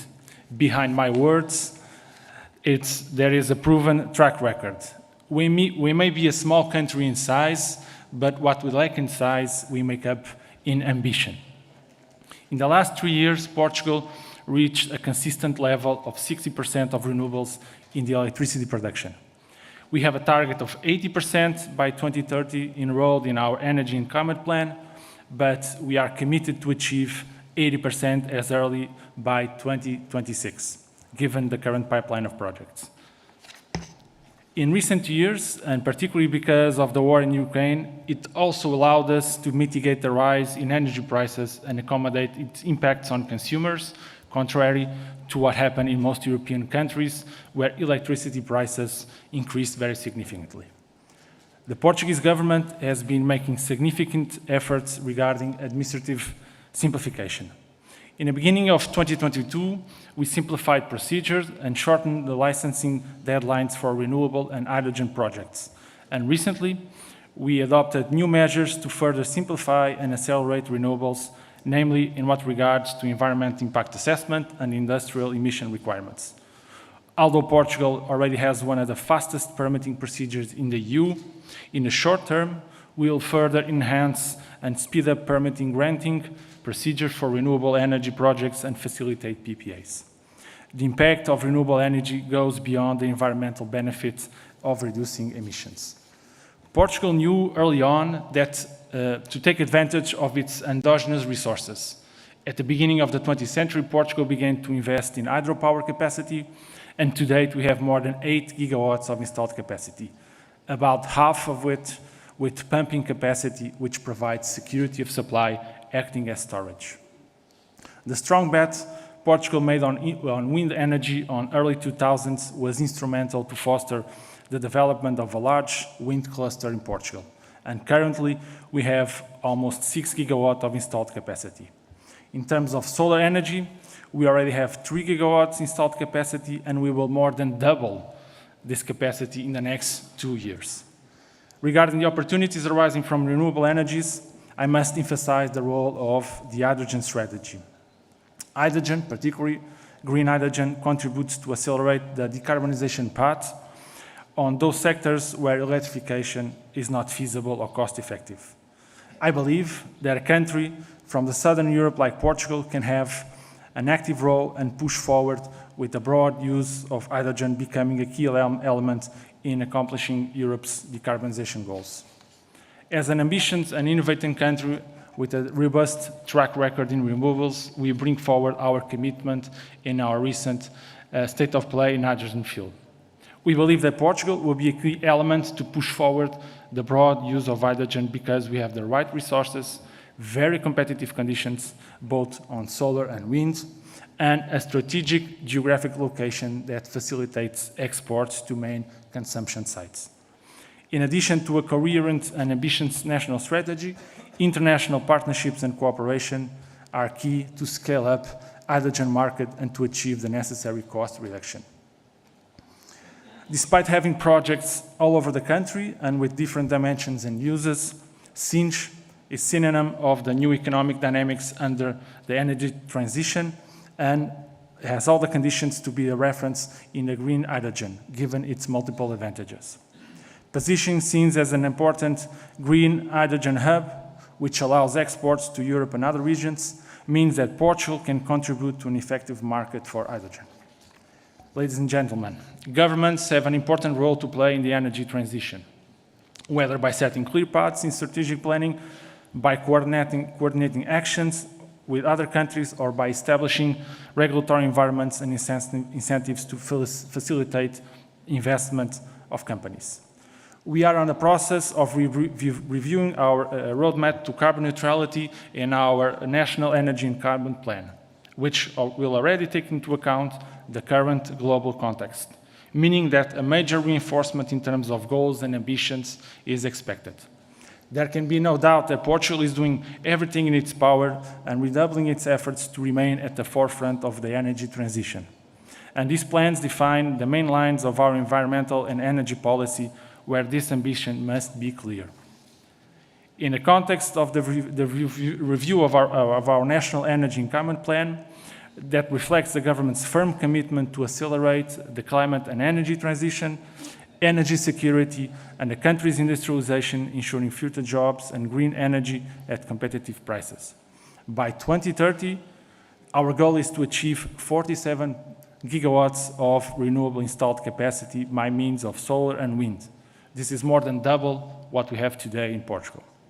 And thus, as a result, we will anticipate the 80% incorporation target by 2026, and we intend to reach at least 85% by 2030. Regarding offshore wind production, the least developed technology in Portugal, we reaffirm our commitment to launch by 2030 auctions corresponding to a capacity of 10 gigawatts, thus reinforcing the stability of our electrical system and attracting the value chain of offshore technologies to Portugal. The first auction will take place this year, allowing the installation of at least 2 gigawatts by 2030. The stability of the electric system with an increasing incorporation of renewable generation will be ensured through the combination of different technologies, complemented by the development of a national strategy for storage. By 2024, we will already have our first projects of storage with batteries in operation. In parallel, network infrastructures are undergoing careful and appropriate planning, which allows this strategic resource to be managed efficiently in favor of the country's sustainable growth. The national strategy for hydrogen will also be revised, more than doubling the planned capacity of electrolyzers by 2030, from 2.5 gigawatts to 5.5 gigawatts, allowing the decarbonization of the national industry, attract new industries that produce green hydrogen derivatives and export to other markets. The energy transition in our country represents a 75 billion euro of investment in green energy production projects. These investments will have a multiplier effect, both upstream and downstream. The ongoing energy transition based on the valorization of our endogenous resources available to us in our country also allows us to reinforce energy security, reducing our external dependence and limiting exposure to the volatility of the energy markets. Ladies and gentlemen, despite the increased challenge that the pandemic and the war represent, the government's commitment to carbon neutrality remains resolute. We will continue to pursue the objectives of the European Green Deal and the achievement of the energy transition. Energy transition is not a burden or a cost. It is an opportunity to which, with the proper framework, the right investments and policy measures, put humanity on a greener and more sustainable path and, without leaving no one behind, improve our quality of life. Thank you very much for your attention.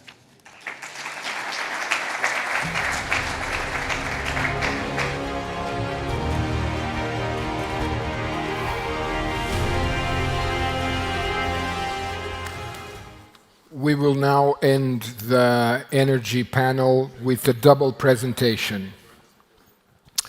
I call to the stage Mr. Suleiman Al-Sunani, Giga Projects of Ministry of Energy, for a presentation on energy transition opportunities in Saudi Arabia, and also Mr. Ahmed Al-Omar, Business Development Manager, Energy Sector at the Ministry of Investment, Saudi Arabia.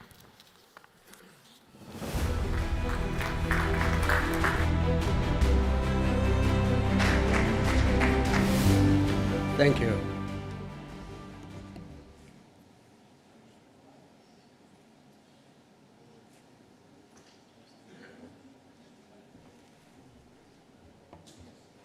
Can you have the presentation up, please?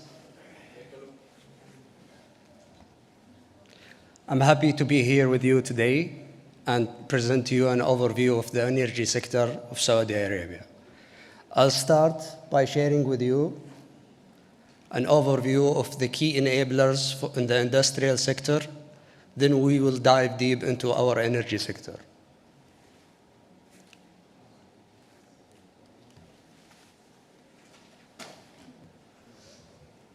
First,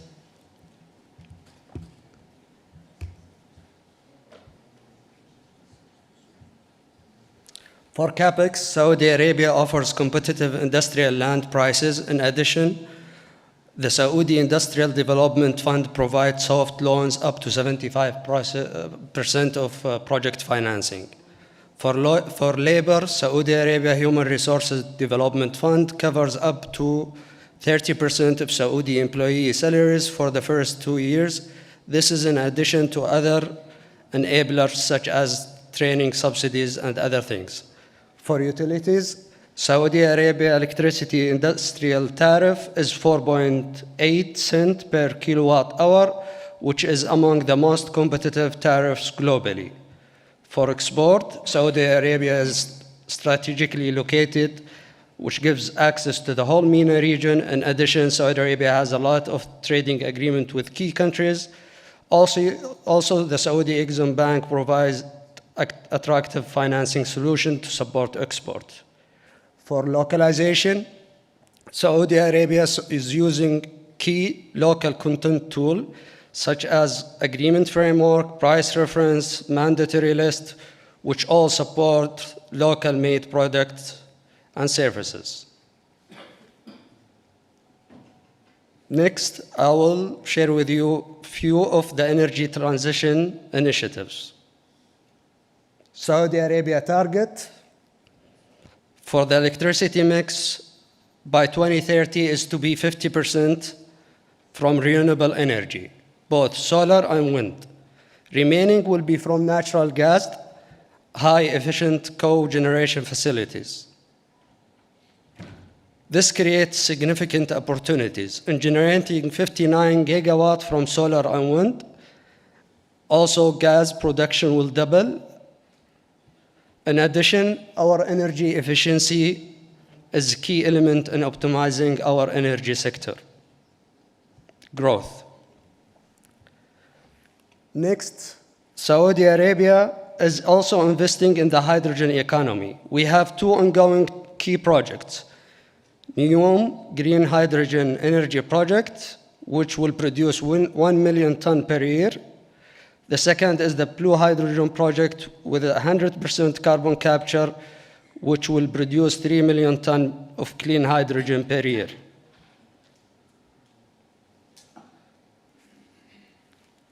Saudi Arabia is also in line with the global commitment to climate change. We have launched the Saudi Green Initiative with a goal of achieving net zero by 2060. The initiative includes planting 10 million trees in addition to more than 60 sub-initiatives with a total investment of 168 billion.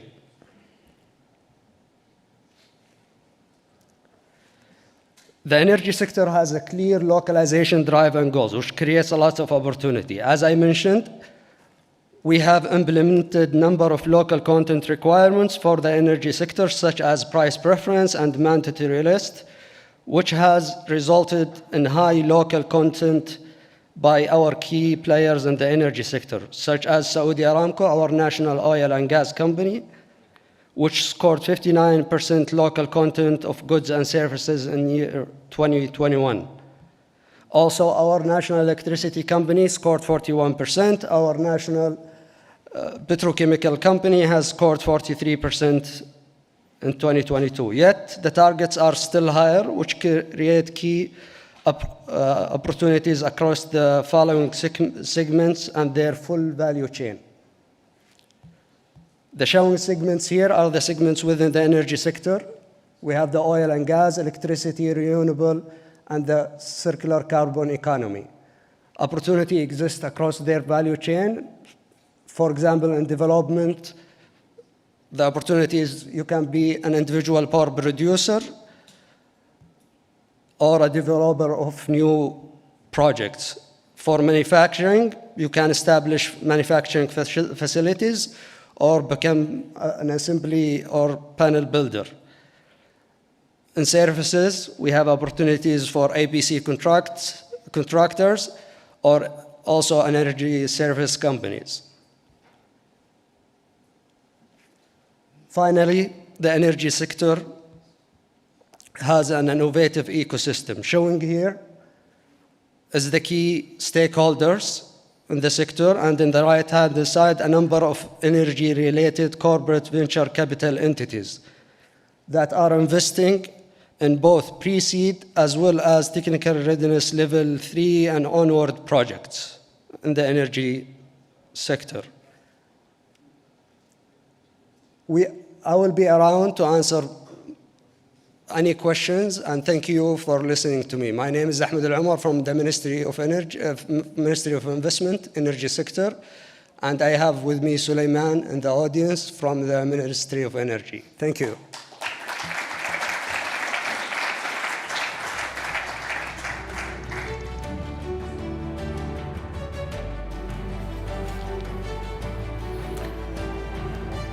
And now we move to the last panel of this forum, which is Circular Economy Strategy in the Water Sector.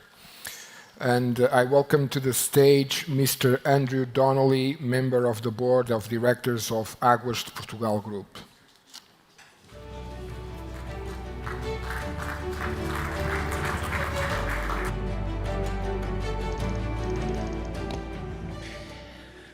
Good afternoon. It's a pleasure to be here, an honor to be here, and also a surprise given that I'm replacing our company president who was diagnosed with COVID yesterday. So I will try to practice my English as best as I can. If we can have the presentation. Okay.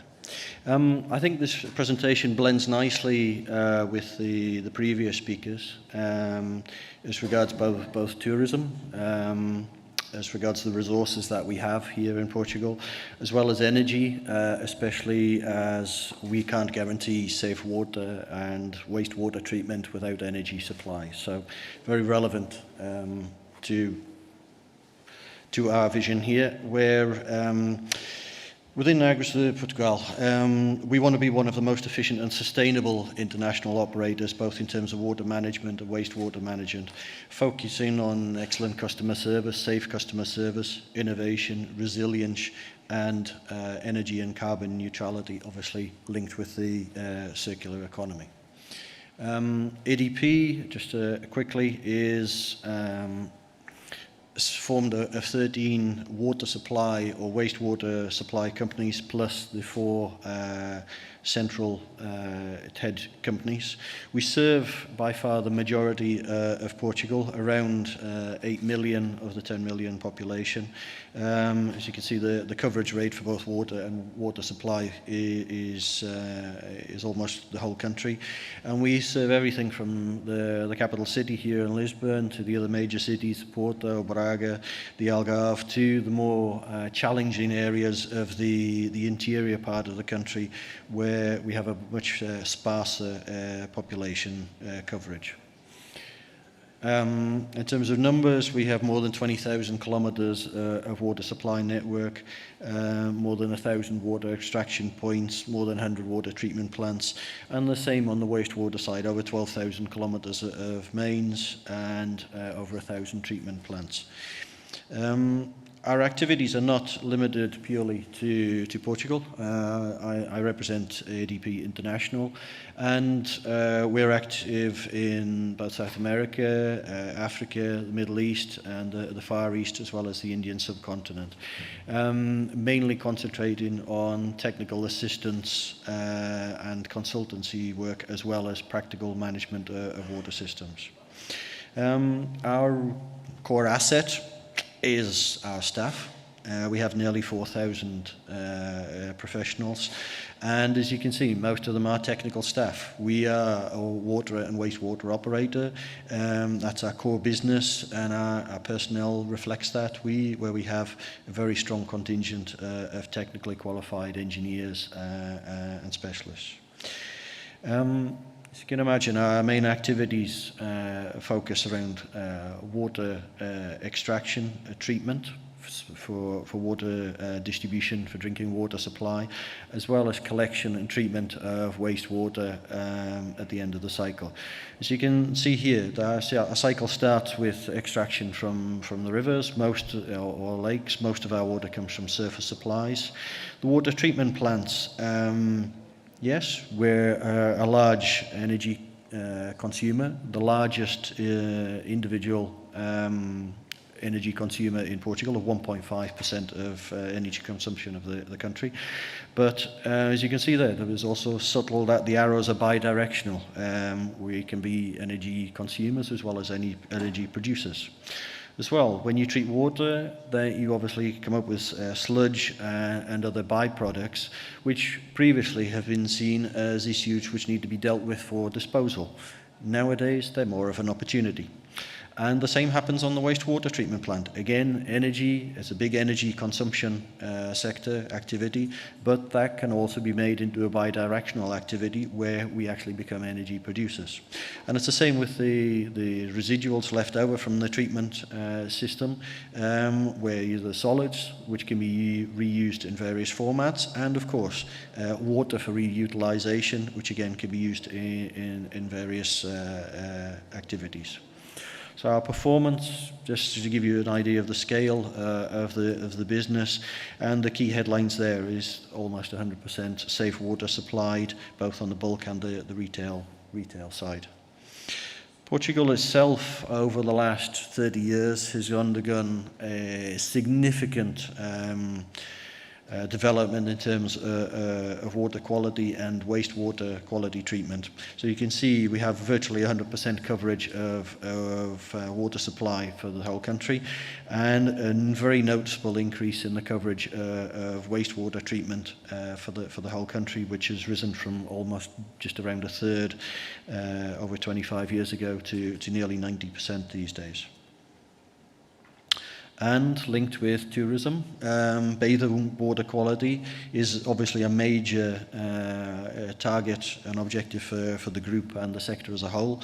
And with almost 400 beaches with blue flag accreditation, and most of these beaches, they're not in rural areas. Most of them are in close by the larger cities, be that Lisbon or Porto, and of course the Algarve region, which has a reasonably dense population as well. So this only increases the challenges that we have in terms of providing and guaranteeing that safe water quality. So as I said, over the last 30 years, the whole sector in Portugal and the ADP group has undergone a major change in emphasis from aiming to secure those basic services and be effective in providing essential infrastructure for water supply and wastewater supply. We've moved the paradigm more to trying to become more efficient, obviously safer, more resilient and more autonomous. So this is the only one water strategy of trying to, or aiming to treat the whole water cycle as a uniform cycle. This includes autonomous energy supply, the circular economy, innovation, skills enhancement. As I said before, our greatest asset is the staff, and of course waters across the borders as well. This is work outside of Portugal as well. So we make the difference in the lives of people. Moving on to the circular economy, goes back to this only one water strategy. So we do only have one planet, we only have one water, be that estuary waters, rainwater, seawater, treated wastewater, surface water, underground water. We have to treat this as one entity, be that for industrial use, urban, domestic use, agriculture, ecosystem protection, energy usage, and tourism again. So to come down to the practical side of things, when we're talking about the circular economy, circular water, this is aiming for energy and carbon neutrality, recovery of materials, which I said were previously seen as waste products, can be changed into opportunities, regeneration of natural systems. We're not just extracting from the rivers and lakes, we're also protecting them, resilient and inclusive water services. Again, so this closes the cycle of the circular economy What are the triggers for this? Obviously, legislation and regulation, water reuse regulations, energy efficiency, waste disposal regulations. And the regulation model is very much based on efficient service delivery, which is something that we've always aimed for. Public policies, as a public enterprise, as a publicly owned company, we have a responsibility at ADP to lead the implementation of environmentally led agenda. We can't ignore the tariff pressures as well. We are a business. We have to maintain that business sustainably. We have to be able to make enough profit to continue the investment, both in the long term and the medium term. Environmental awareness, greater pressure from our clients, from society as a whole as regards environmental issues is ever more increasing. And we have this philosophy to be a challenger, to innovate and to generate new systems, new products, new services, as well as improving what we have.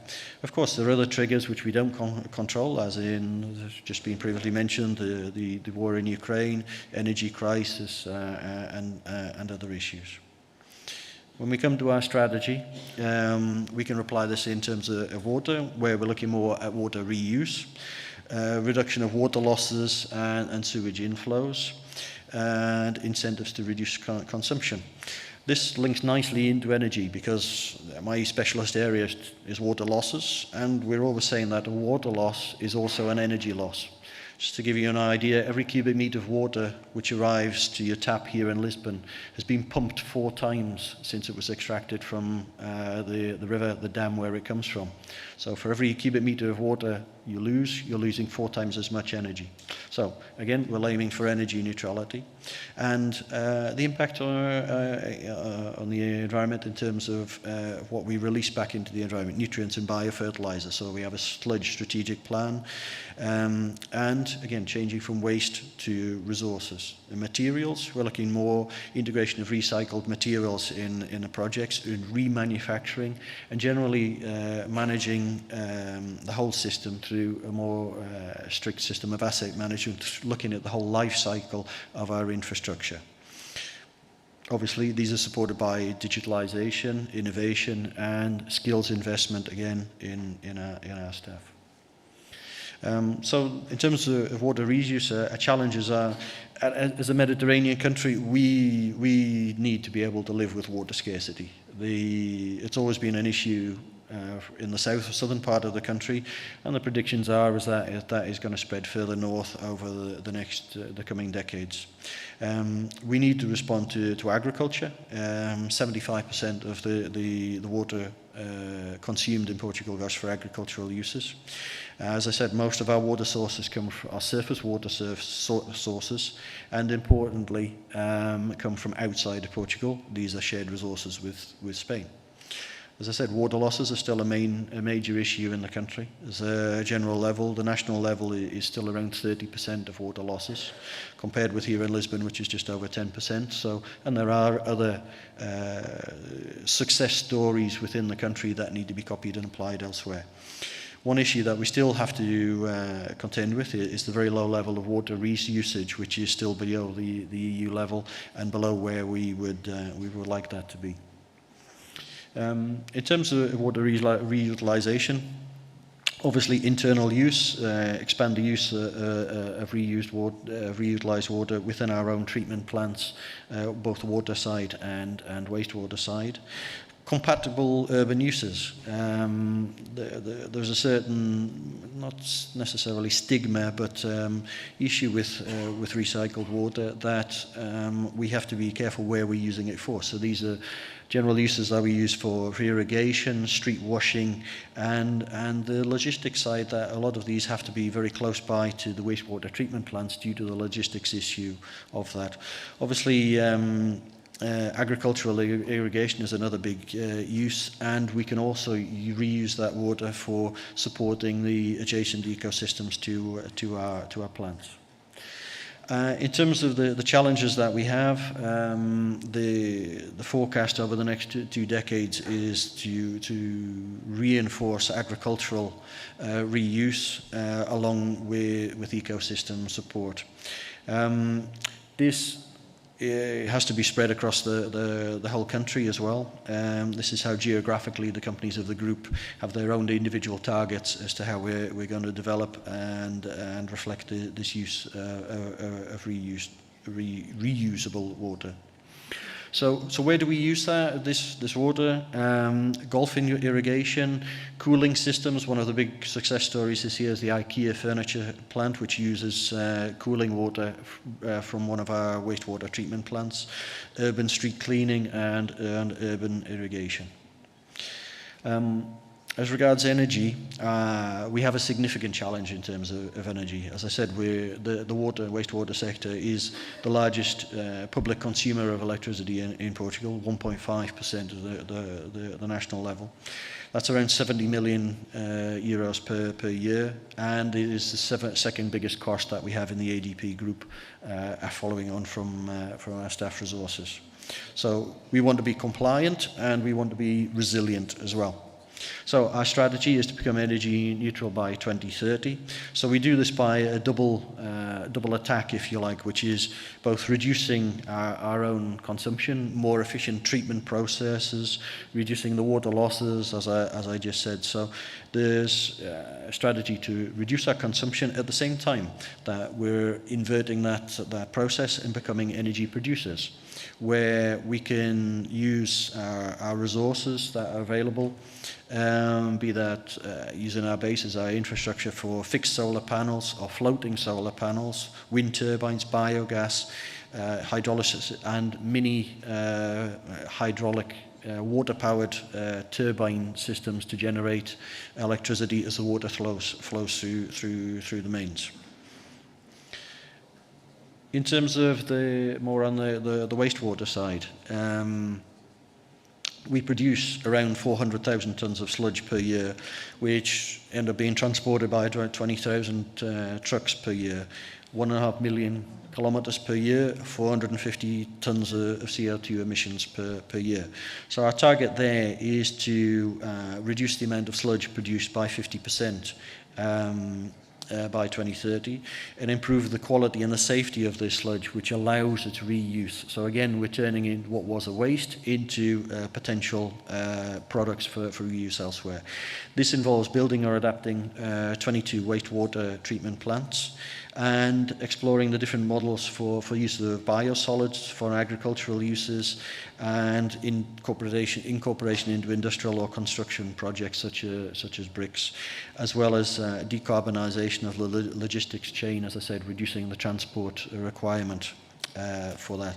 So the global investment of around 120 million euros over the next decade, and we're looking at new partnerships with agriculture, academia, and other industries. So we diversify on the biosolids side.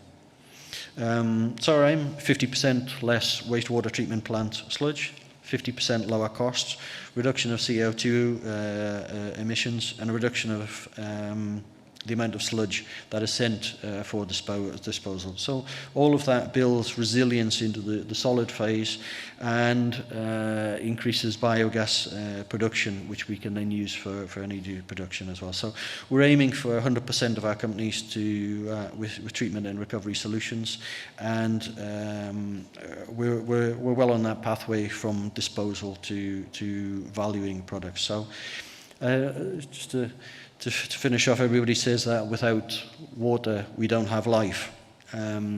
Without safe wastewater, we can't protect that life. So you reiterate the importance of water and wastewater to our lives. So thank you very much.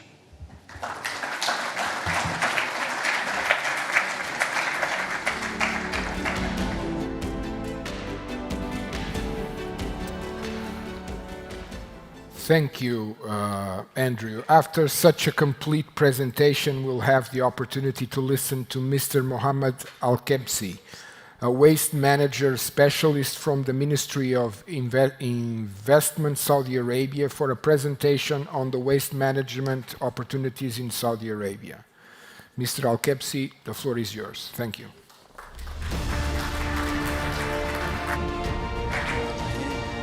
Assalamu alaikum wa rahmatullahi wa barakatuh. Good afternoon, everyone. It's an honor to represent the Ministry of Investment in the Saudi Portuguese Investment Forum. And today I'm going to walk you through the waste management ecosystem. Presentation. Sorry, which one is? I'm trying to move the slides. If someone can help me with that.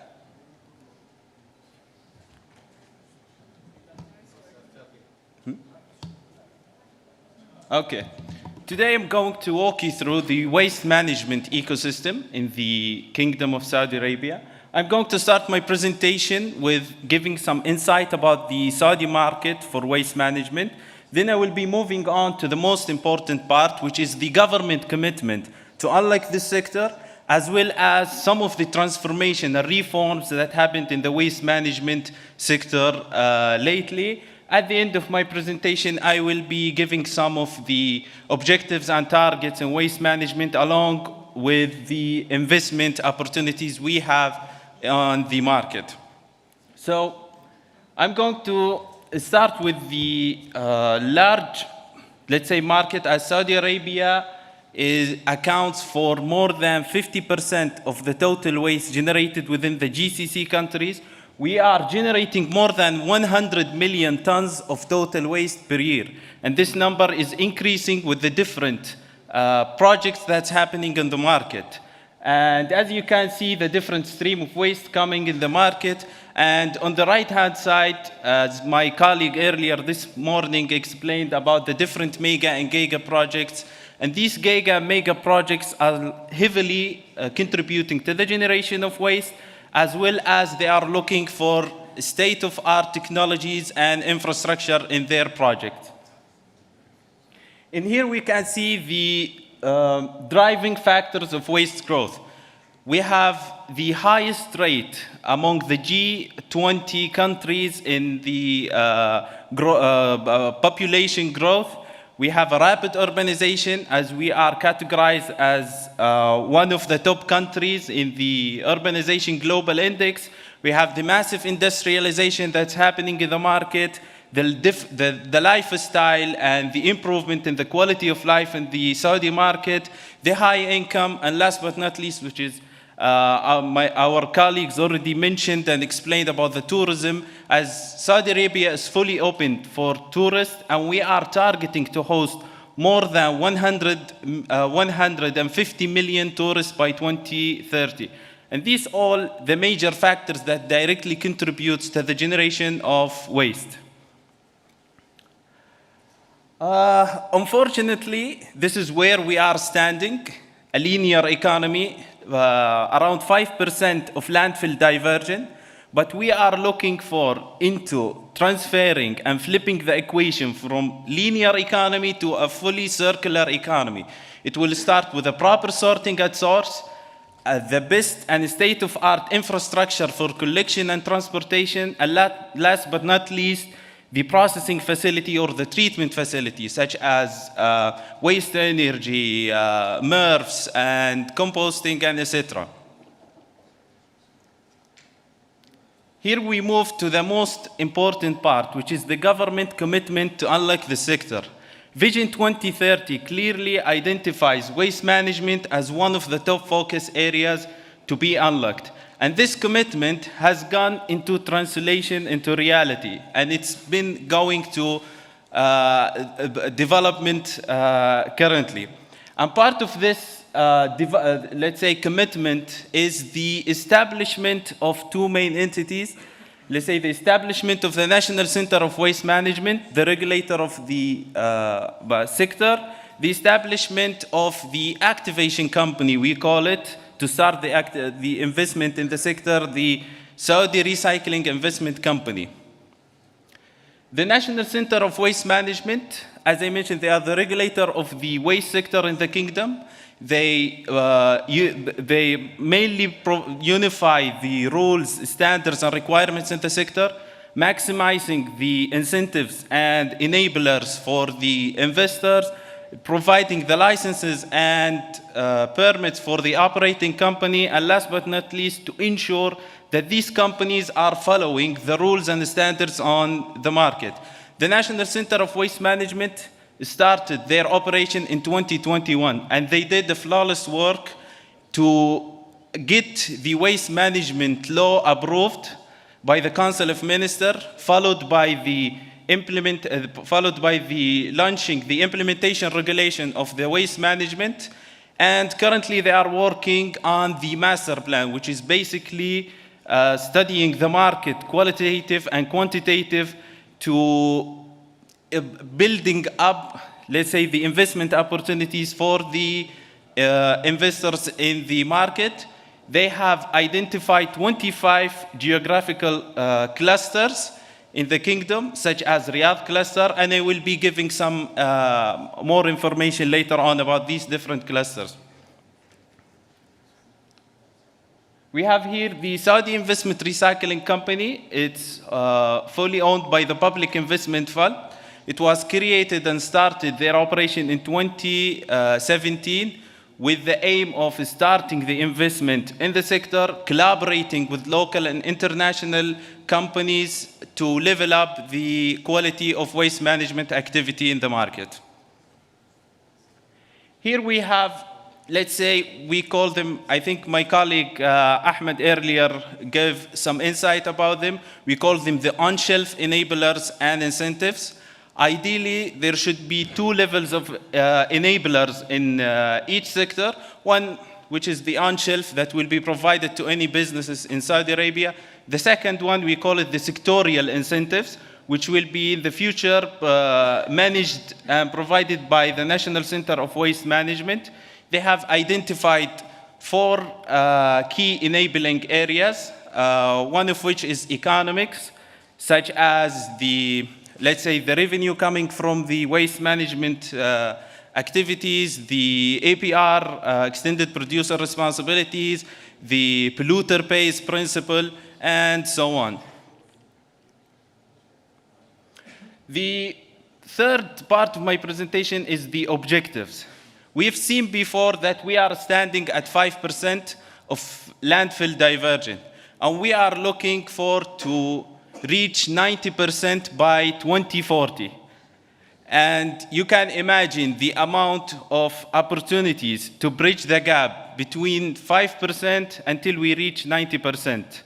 And we are expecting to treat 1.2 billion tons of waste by 2040, having more than 840 treatment facilities worth of more than 100 billion US dollar. That includes the OPEX and CAPEX. Each stream of waste has its own target. For example, the municipal solid waste, 94%, and so on. The last part of my presentation is the investment opportunity. As you have seen, the gap between the current situation and the future plan, and this gap is full of opportunities. And we have on the platform Invest Saudi currently more than 200 new opportunities that is for waste management and water, but the majority are for waste management, newly launched this year. Here we have just some idea about the different clusters that the National Center of Waste Management working on. They already managed to finish 3 major clusters along with the construction and demolishing stream. We have in Mecca 20 opportunities worth 7 billion US dollar, in Riyadh 27 opportunities worth 21 billion dollars, and in Jeddah 31 opportunities worth 13 million dollars, as well as the construction and demolishing, which we have more than 60 opportunities in the Saudi market. Let just give you a brief about these clusters. For example, Riyadh cluster, it's 27 opportunities, but these opportunities, let's say, includes more than 100 different waste management infrastructure, such as solar drying, anaerobic digestion for the industrial waste, industrial landfills, and so on. At the end of my presentation, I would like to finish with some words that His Excellency, the Minister of Economic and Planning said earlier this morning, Mr. Faisal Al-Ibrahim, together we can turn the challenges today to opportunities in the future. And we believe in waste management that with our resources and talent, along with your know-how and expertise in the waste management, we can join together and turn this waste into wealth. I hope that you enjoyed my presentation as much as I enjoyed being here with you on the stage. Thank you very much, everyone.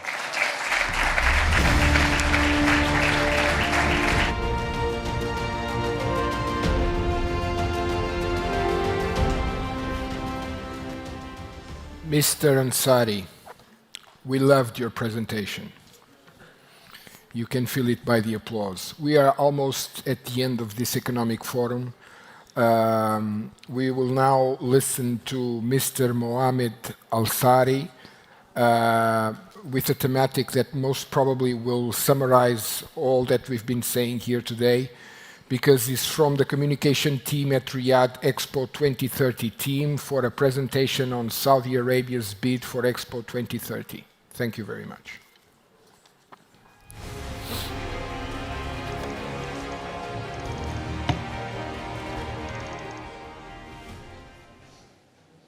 Can I see the presentation?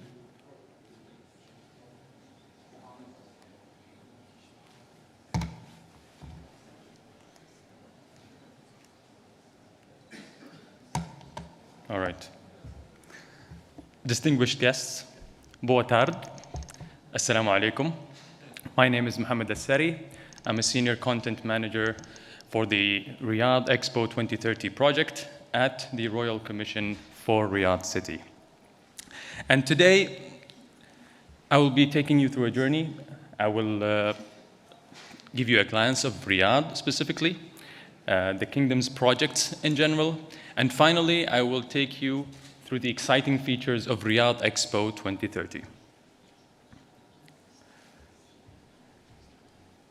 The significance of Riyadh's, of the kingdom's geography and its 2030 vision, the economic growth, the opportunities, the investment opportunities have all been laid out generously by my colleagues beforehand, so I'll be skipping this part.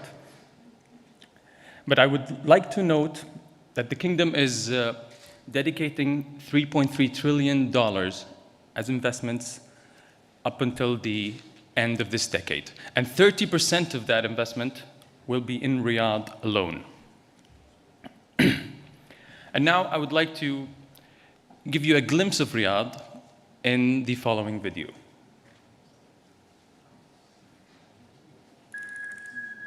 Riyadh, a remarkable capital, yet so much potential. However, maps can only set simple icons with a shadow, but they don't capture the depth of the heritage.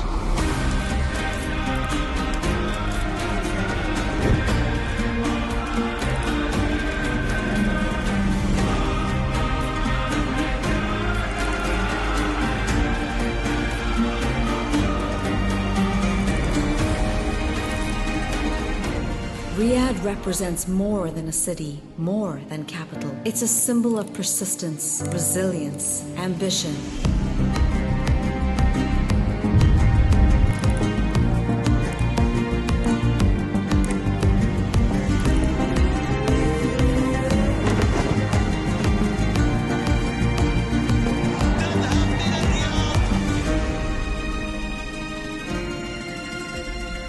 Riyadh tells the story of human potential, turning struggles and emptiness into opportunities.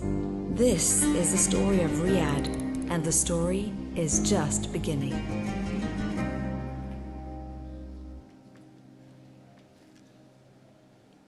All right. Now, Riyadh in numbers is 25% of the kingdom's population, 32% of its jobs, 44% of the non-oil, non-government GDP. It hosts over 30 of the mega projects with investments that reach to 200 billion riyals. Most notably, Riyadh's population is 60% below 30. Riyadh by 2030 is projected to be within the top 20 largest city economies in the world. The population will grow to over 12 million, and the GDP contribution will more than double by then.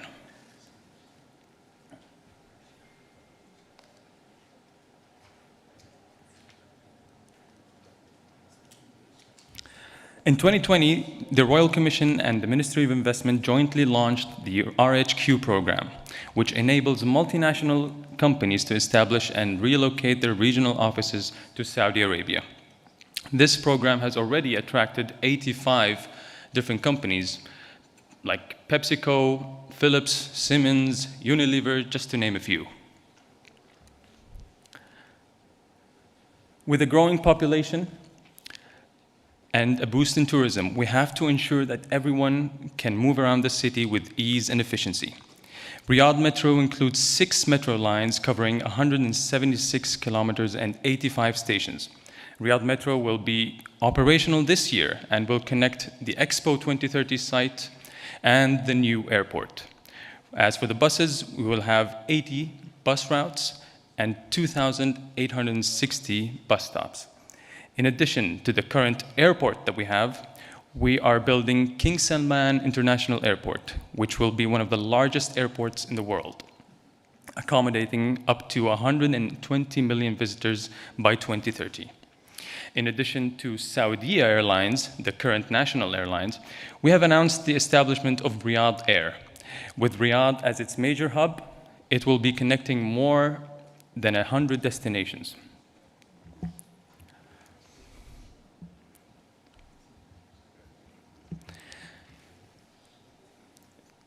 As a city, we have a long experience in building world-class projects in partnerships with international companies.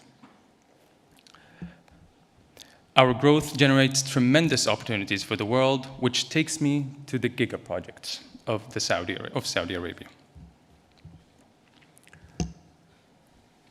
First, we have NEOM, a futuristic smart city that provides a model for sustainable living.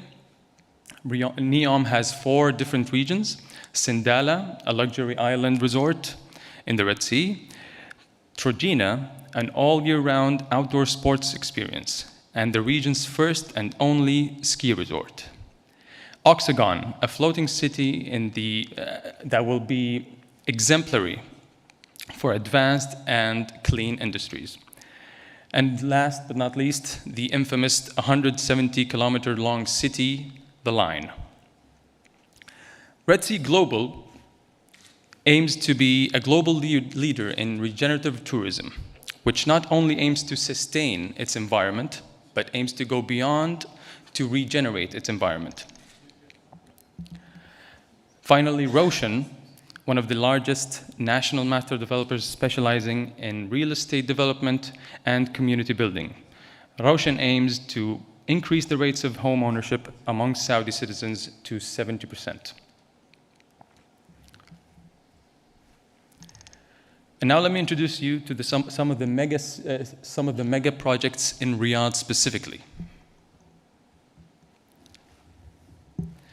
First, Diriyah.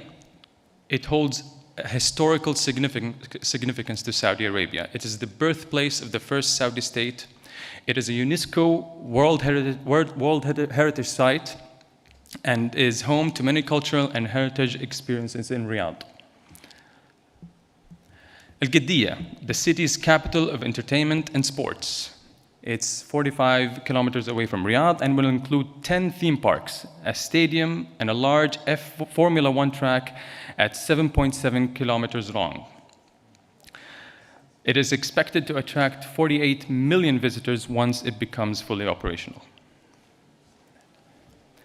The largest of the giga projects is the new Murabba, which will be the largest modern downtown in the world with 50 entertainment venues and retail spaces. The first, Green Riyadh, is one of the largest urban afforestation projects in the world. It aims at improving the quality of life, quality of air, and reducing temperatures. and it aims to plant over 7 million trees. Next, we have King Salman Park, a project that was launched in 2019 as the largest urban park in the world, almost 5 times larger than New York's Central Park.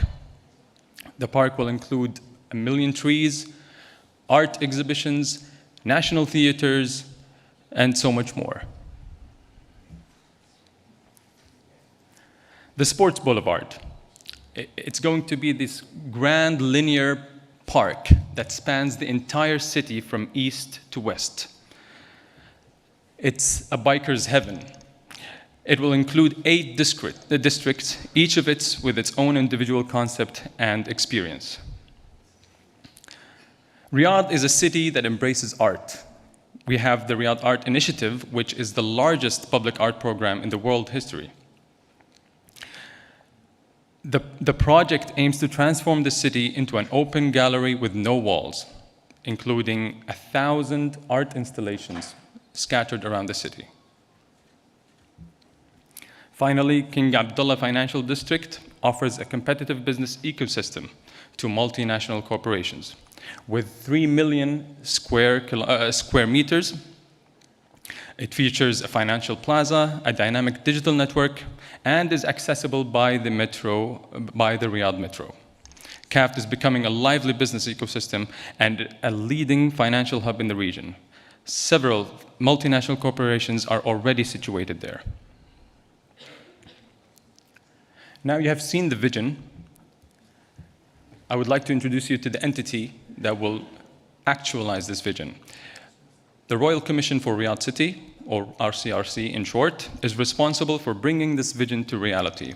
Within this capacity, we are effectively the ultimate authority of Saudi Arabia's capital, with the mandate to develop and implement Riyadh's strategy, setting up development policies and supervising strategic programs and initiatives. Finally, Riyadh Expo 2030. The bid began in 2021 when His Royal Highness Crown Prince Mohammed bin Salman submitted the candidature letter to the BIE.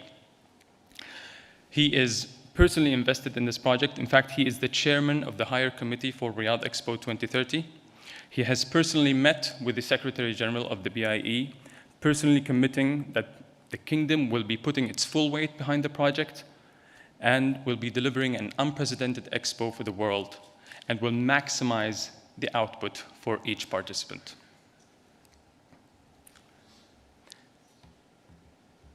The theme is the heart and soul of each expo. And for Riyadh, we have chosen the era of change, together for a foresighted tomorrow. An open invitation to the world to come together and deploy scientific methods to identify and highlight the future challenges and future opportunities. We believe that Expo 2030 represents an opportunity to reinforce actions on globally impactful projects and to collaborate on global solutions to our shared challenges through innovation, sustainability, and inclusiveness, all of which lie at the core of our bid and at the core of our theme. The theme is divided into 3 sub-themes. First, A Different Tomorrow, which focuses on technologies of the future and how it will shape it. Second, Climate Action, and we have chosen the word action deliberately. Third, Prosperity for All, which puts the human at the center of each of our ambitions and each of our efforts.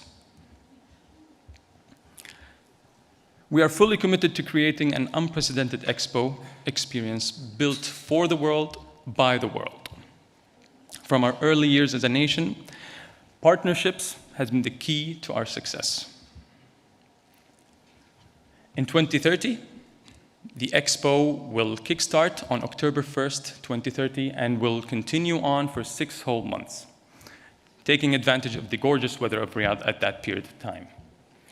We are aiming to attract 226 participants, 196 nation states to be specific, And we are ambitious to attract 41 million site visits to the Expo.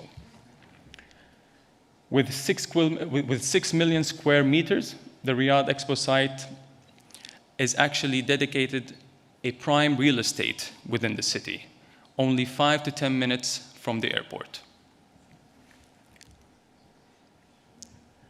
We are announcing a grand investment in the Expo project of $7.8 billion, and everyone from the kingdom to the region surrounding it to the whole world, everyone will be reaping the benefits of this investment. In the spirit of inviting the world to come build the Expo with us, we are announcing the Expo Procurement Hub, which is a one-stop shop connecting all participants with businesses from around the globe in their endeavor to build an unforgettable Expo, essentially promoting best practices, cost efficiency, and time efficiency. The Expo site lies on an area of 6 square kilometers. And while that is the biggest among competition, it still remains the most compact, as you can see in the circular layout. The layout is inspired by the roundness of our planet, which will provide the most equitable distribution for all nations. All nation participants will be situated along a grand walkable path on that circular path over there. We like to call it the loop of the world. The layout is inspired by 3 major design principles. First, each country will have its own individual pavilion. Second, North and South collaboration. You can imagine the loop of the world as the equator looping around the planet, whereas companies from north of the equator and south of the equator will be situated in close proximity, trying to incentivize them to collaborate more. And when bringing these countries together, the Expo Master Plan's layout will ensure that there will be enough public spaces between them to create public events and co-create them, essentially having vibrant neighborhoods. We have announced the Global Investment Lab, which is a business hub that will attract businesses and essentially showing them the Expo opportunities, the Expo investment opportunities, and the opportunities in the rest of the kingdoms.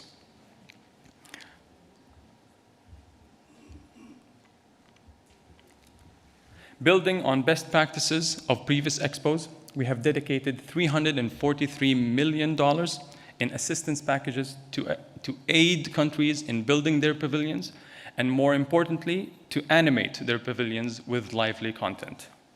Moreover, the Expo C3, or Collaborative Change Corner, will be scouting the world for innovative projects, funding them, incubating them, and upscaling them. This initiative will start in 2025 and will hopefully see benefits that can be showcased at the World Expo in 2030.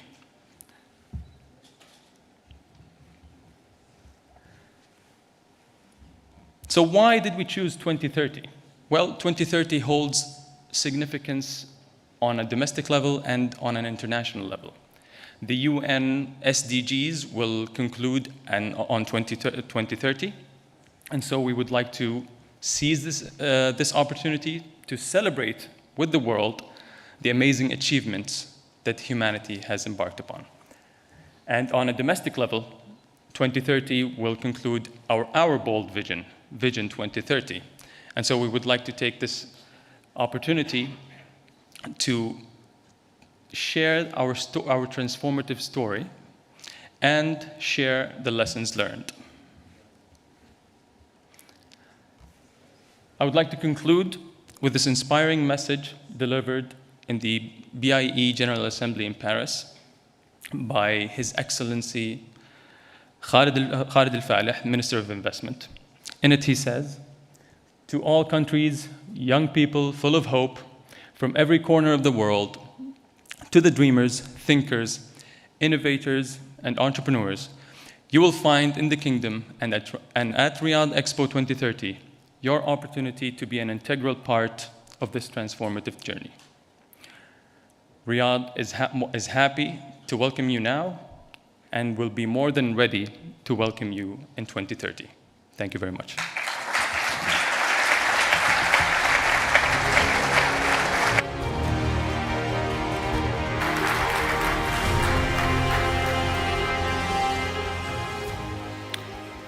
We are definitely reaching the final stage of this forum. These last two communications will be on closing remarks from both parts. And first from ICEP board, Cristina Pucarinho, for the closing remarks. Thank you.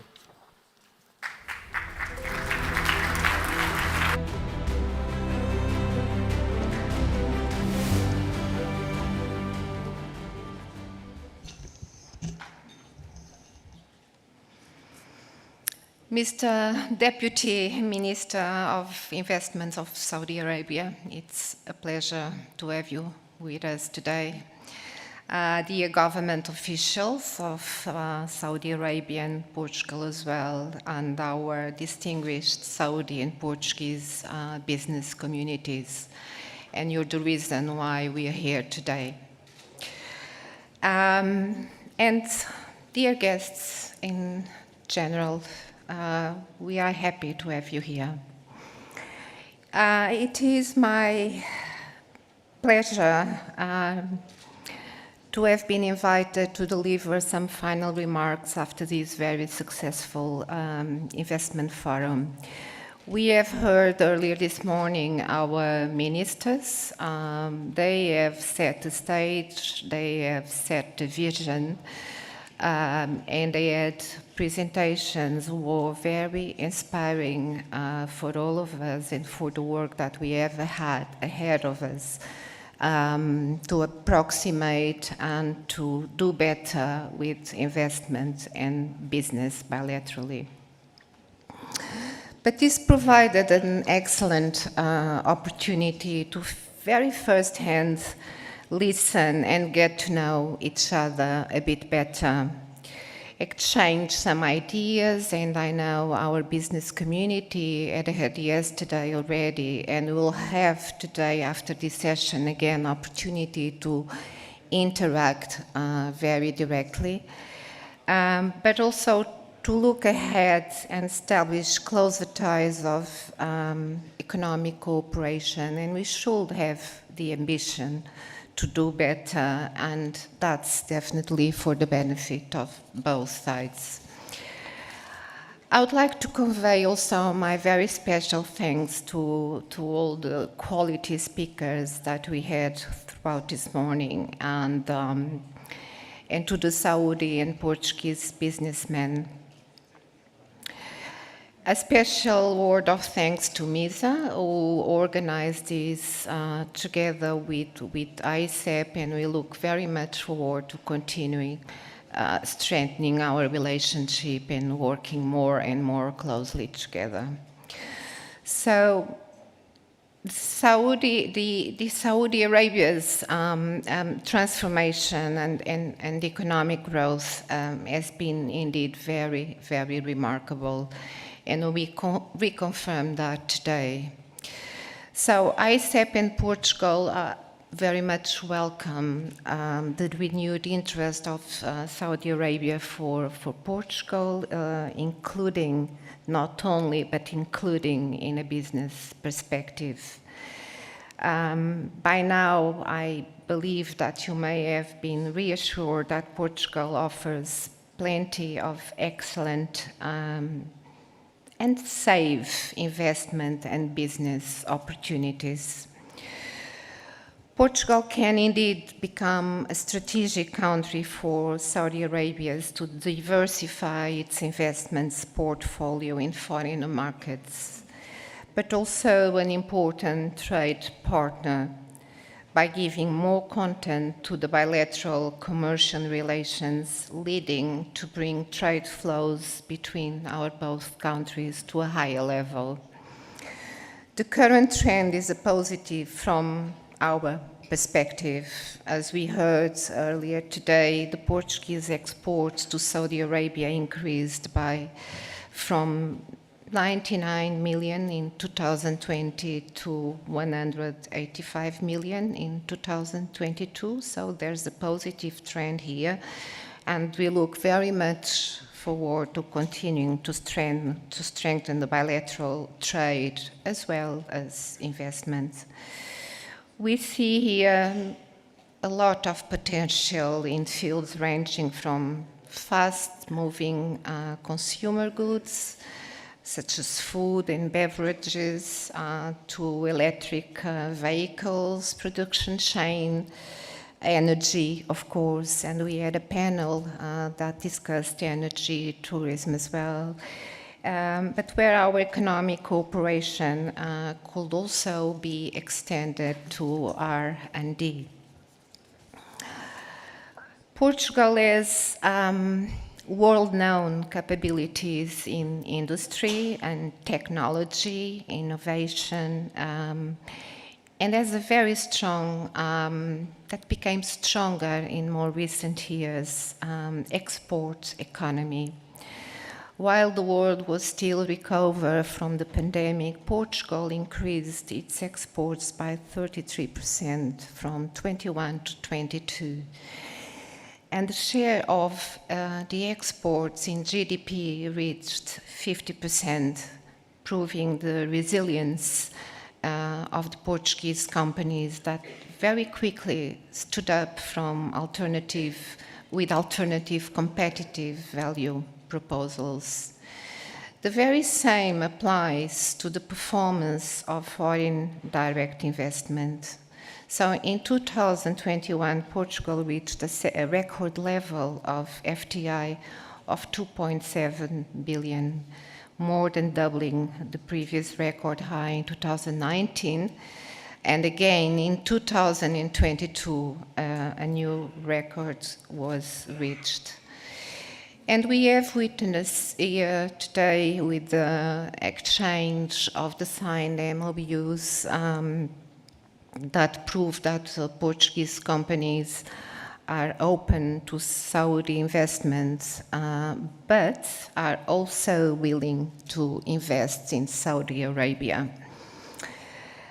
Well, I have some data here that was already mentioned earlier today with the presentation of Ms. Filomena Dias. I will not like to make it longer, so I will skip all this data, but that's all the international records and indexes that position Portugal at a very, very good level as a destination of FDI.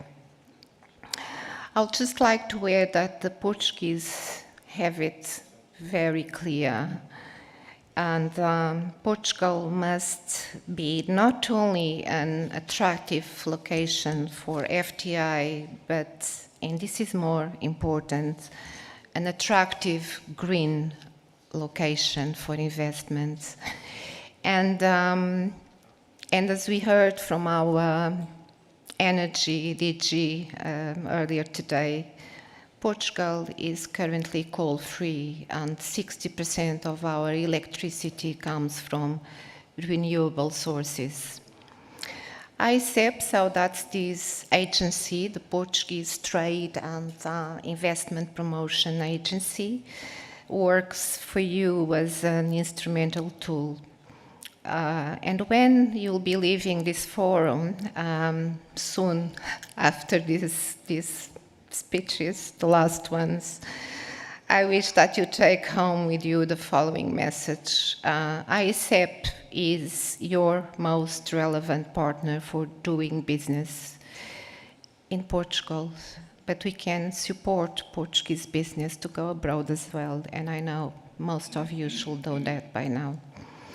We work as a single point of contact throughout all phases of the investment process, from the very early stage, providing customized information about legal, fiscal, and sector information, to the settling stage, easing the investor's life in dealing with public administration, municipalities, utility suppliers, and informal procedures, including licensing companies, incorporation, and even obtaining visas.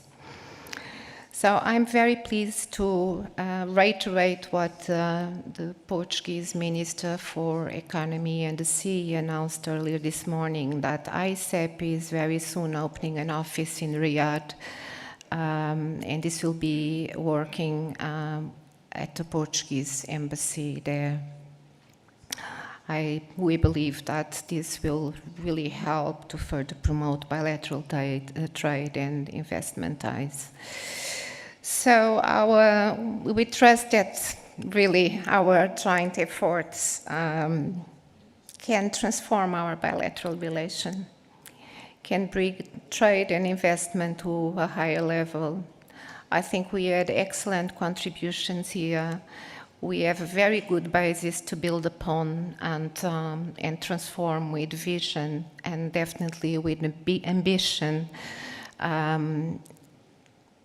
The Portuguese-Saudi Arabia relations in terms of business, trade, and investment. I thank you all for your attention.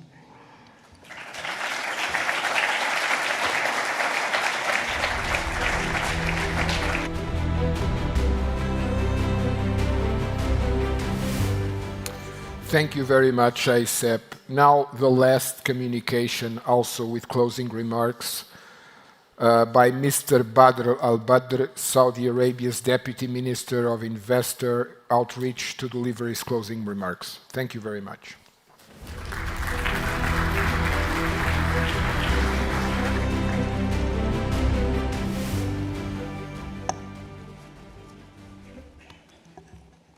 Bismillah. Assalamu alaikum.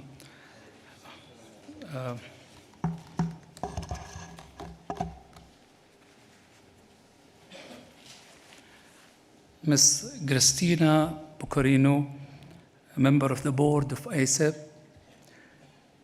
distinguished guests, ladies and gentlemen, thank you so much for having joined us this afternoon for this investments forum. On behalf of the Saudi delegation, let me express a special thanks to our gracious hosts and to the excellent presenters and speakers today. This forum has been especially important after the recent pandemics and also taking into account the current complex geopolitical situations and also the arising complications with the global supply chain. I am sure we all will be appreciating how important it is to grow business, investments, and trade opportunities also between Saudi Arabia and Portugal. The private sectors of both countries are looking for new investments, business and trade opportunities and destinations abroad, at home, and across also many sectors. Yesterday and today, we have conducted several meetings and also site visits. One of them, early morning today, is the Business Council between our two countries. And also, I just came also from the joint Portuguese-Saudi committee, the Intergovernmental Committee meetings. We have also conducted two site visits for the Saudi private sectors, interesting ones, where we had even the chance to see investment opportunities on the ground, like the port of Sinus. Additional, also, today we are having this unique investment forum where we really have seen the insightful and overview of some of the exciting opportunities that are available in both Portugal and Saudi Arabia. We have heard about opportunities ranging across many sectors and industries and projects. We have also heard about the capabilities, the expertise of leading companies from both nations.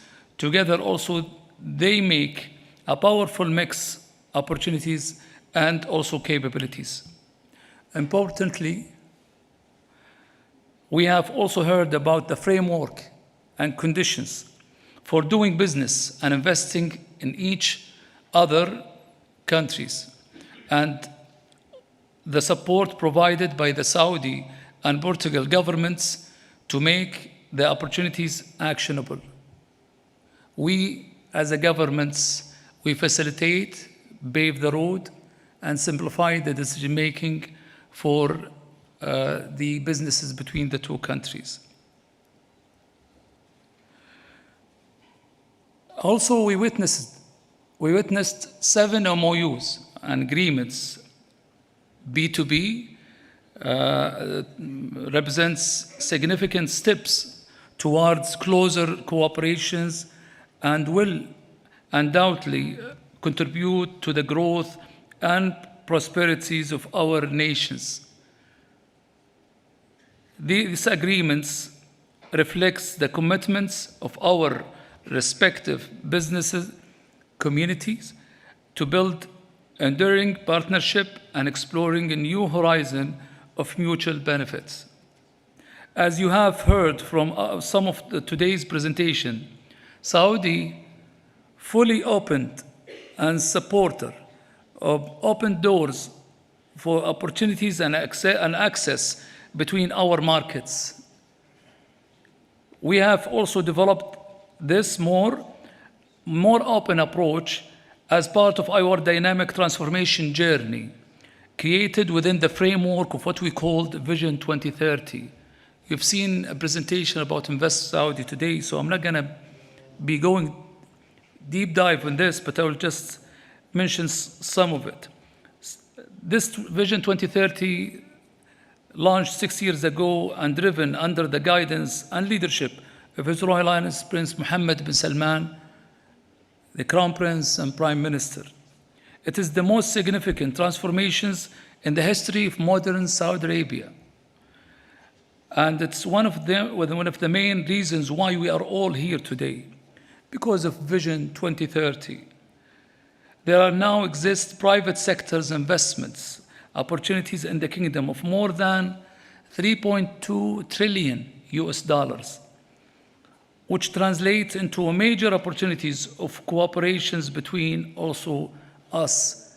There is a room for all of the Portuguese to do business. We provide as a government marketplace and the opportunities and the demand. All what you really want to bring our friends and partners from Portugal is the capabilities and supply, which you already have.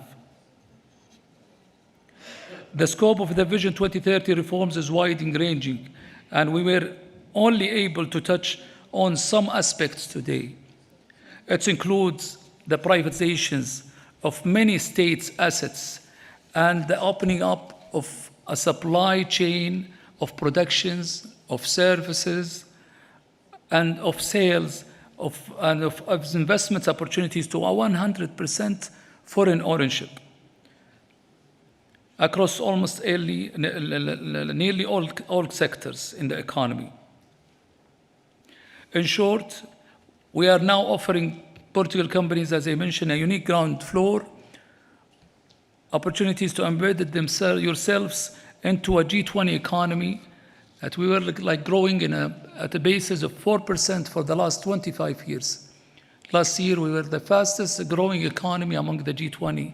Our GDP grew by 8.7% to a $1.1 trillion.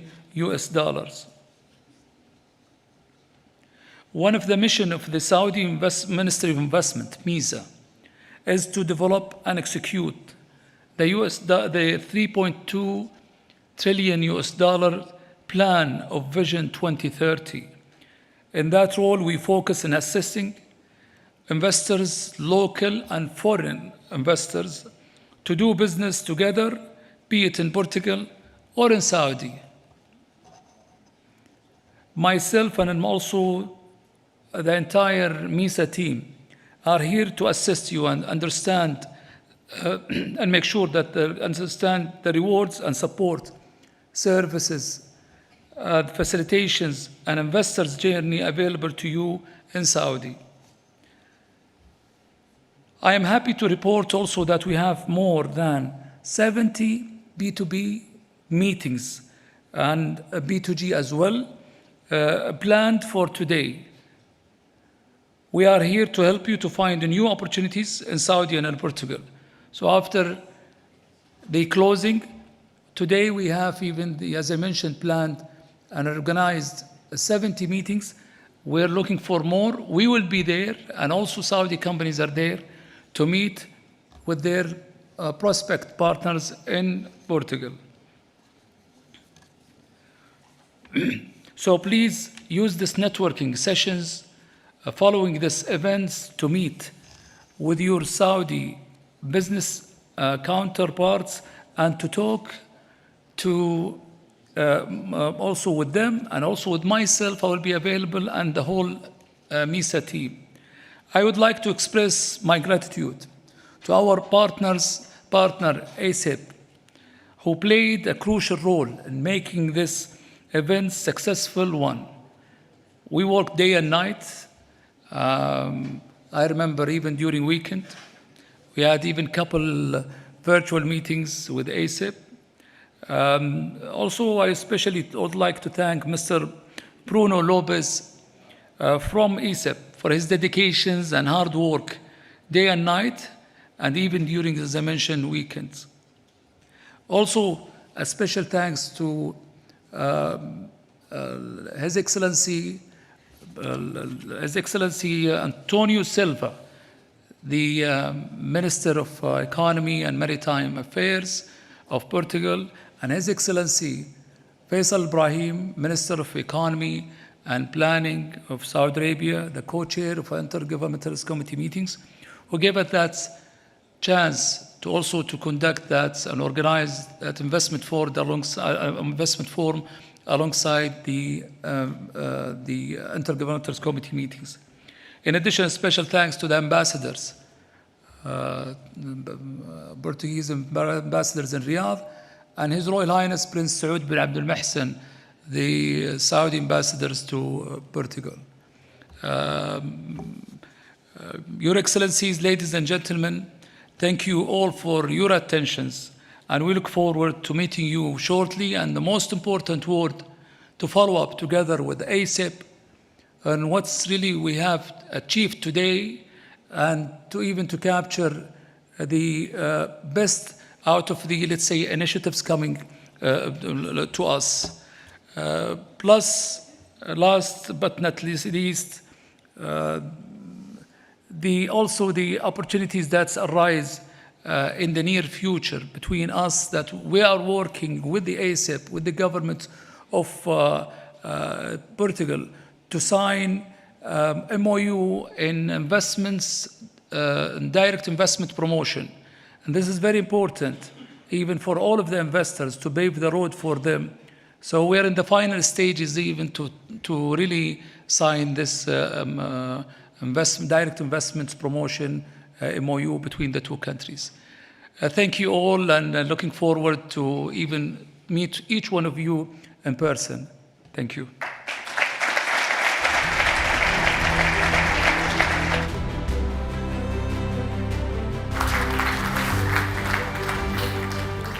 Ladies and gentlemen, a last reminder, this is not the end of the forum, only the end of the boring part. We'll now continue to the restaurant where we'll have lunch. I guess it will be on the coffee break area where it took place. Meals will be served. And the forum will continue there more on the Portuguese way. That's where we make real business. It's around the table, around the plate, around food. Thank you very much. Personally, I'd like to thank ICEP, Misa, Ana Paula, and Marco, for giving me the opportunity of being here with you, working and learning with you. Thank you very much. Hope to see you in 2024.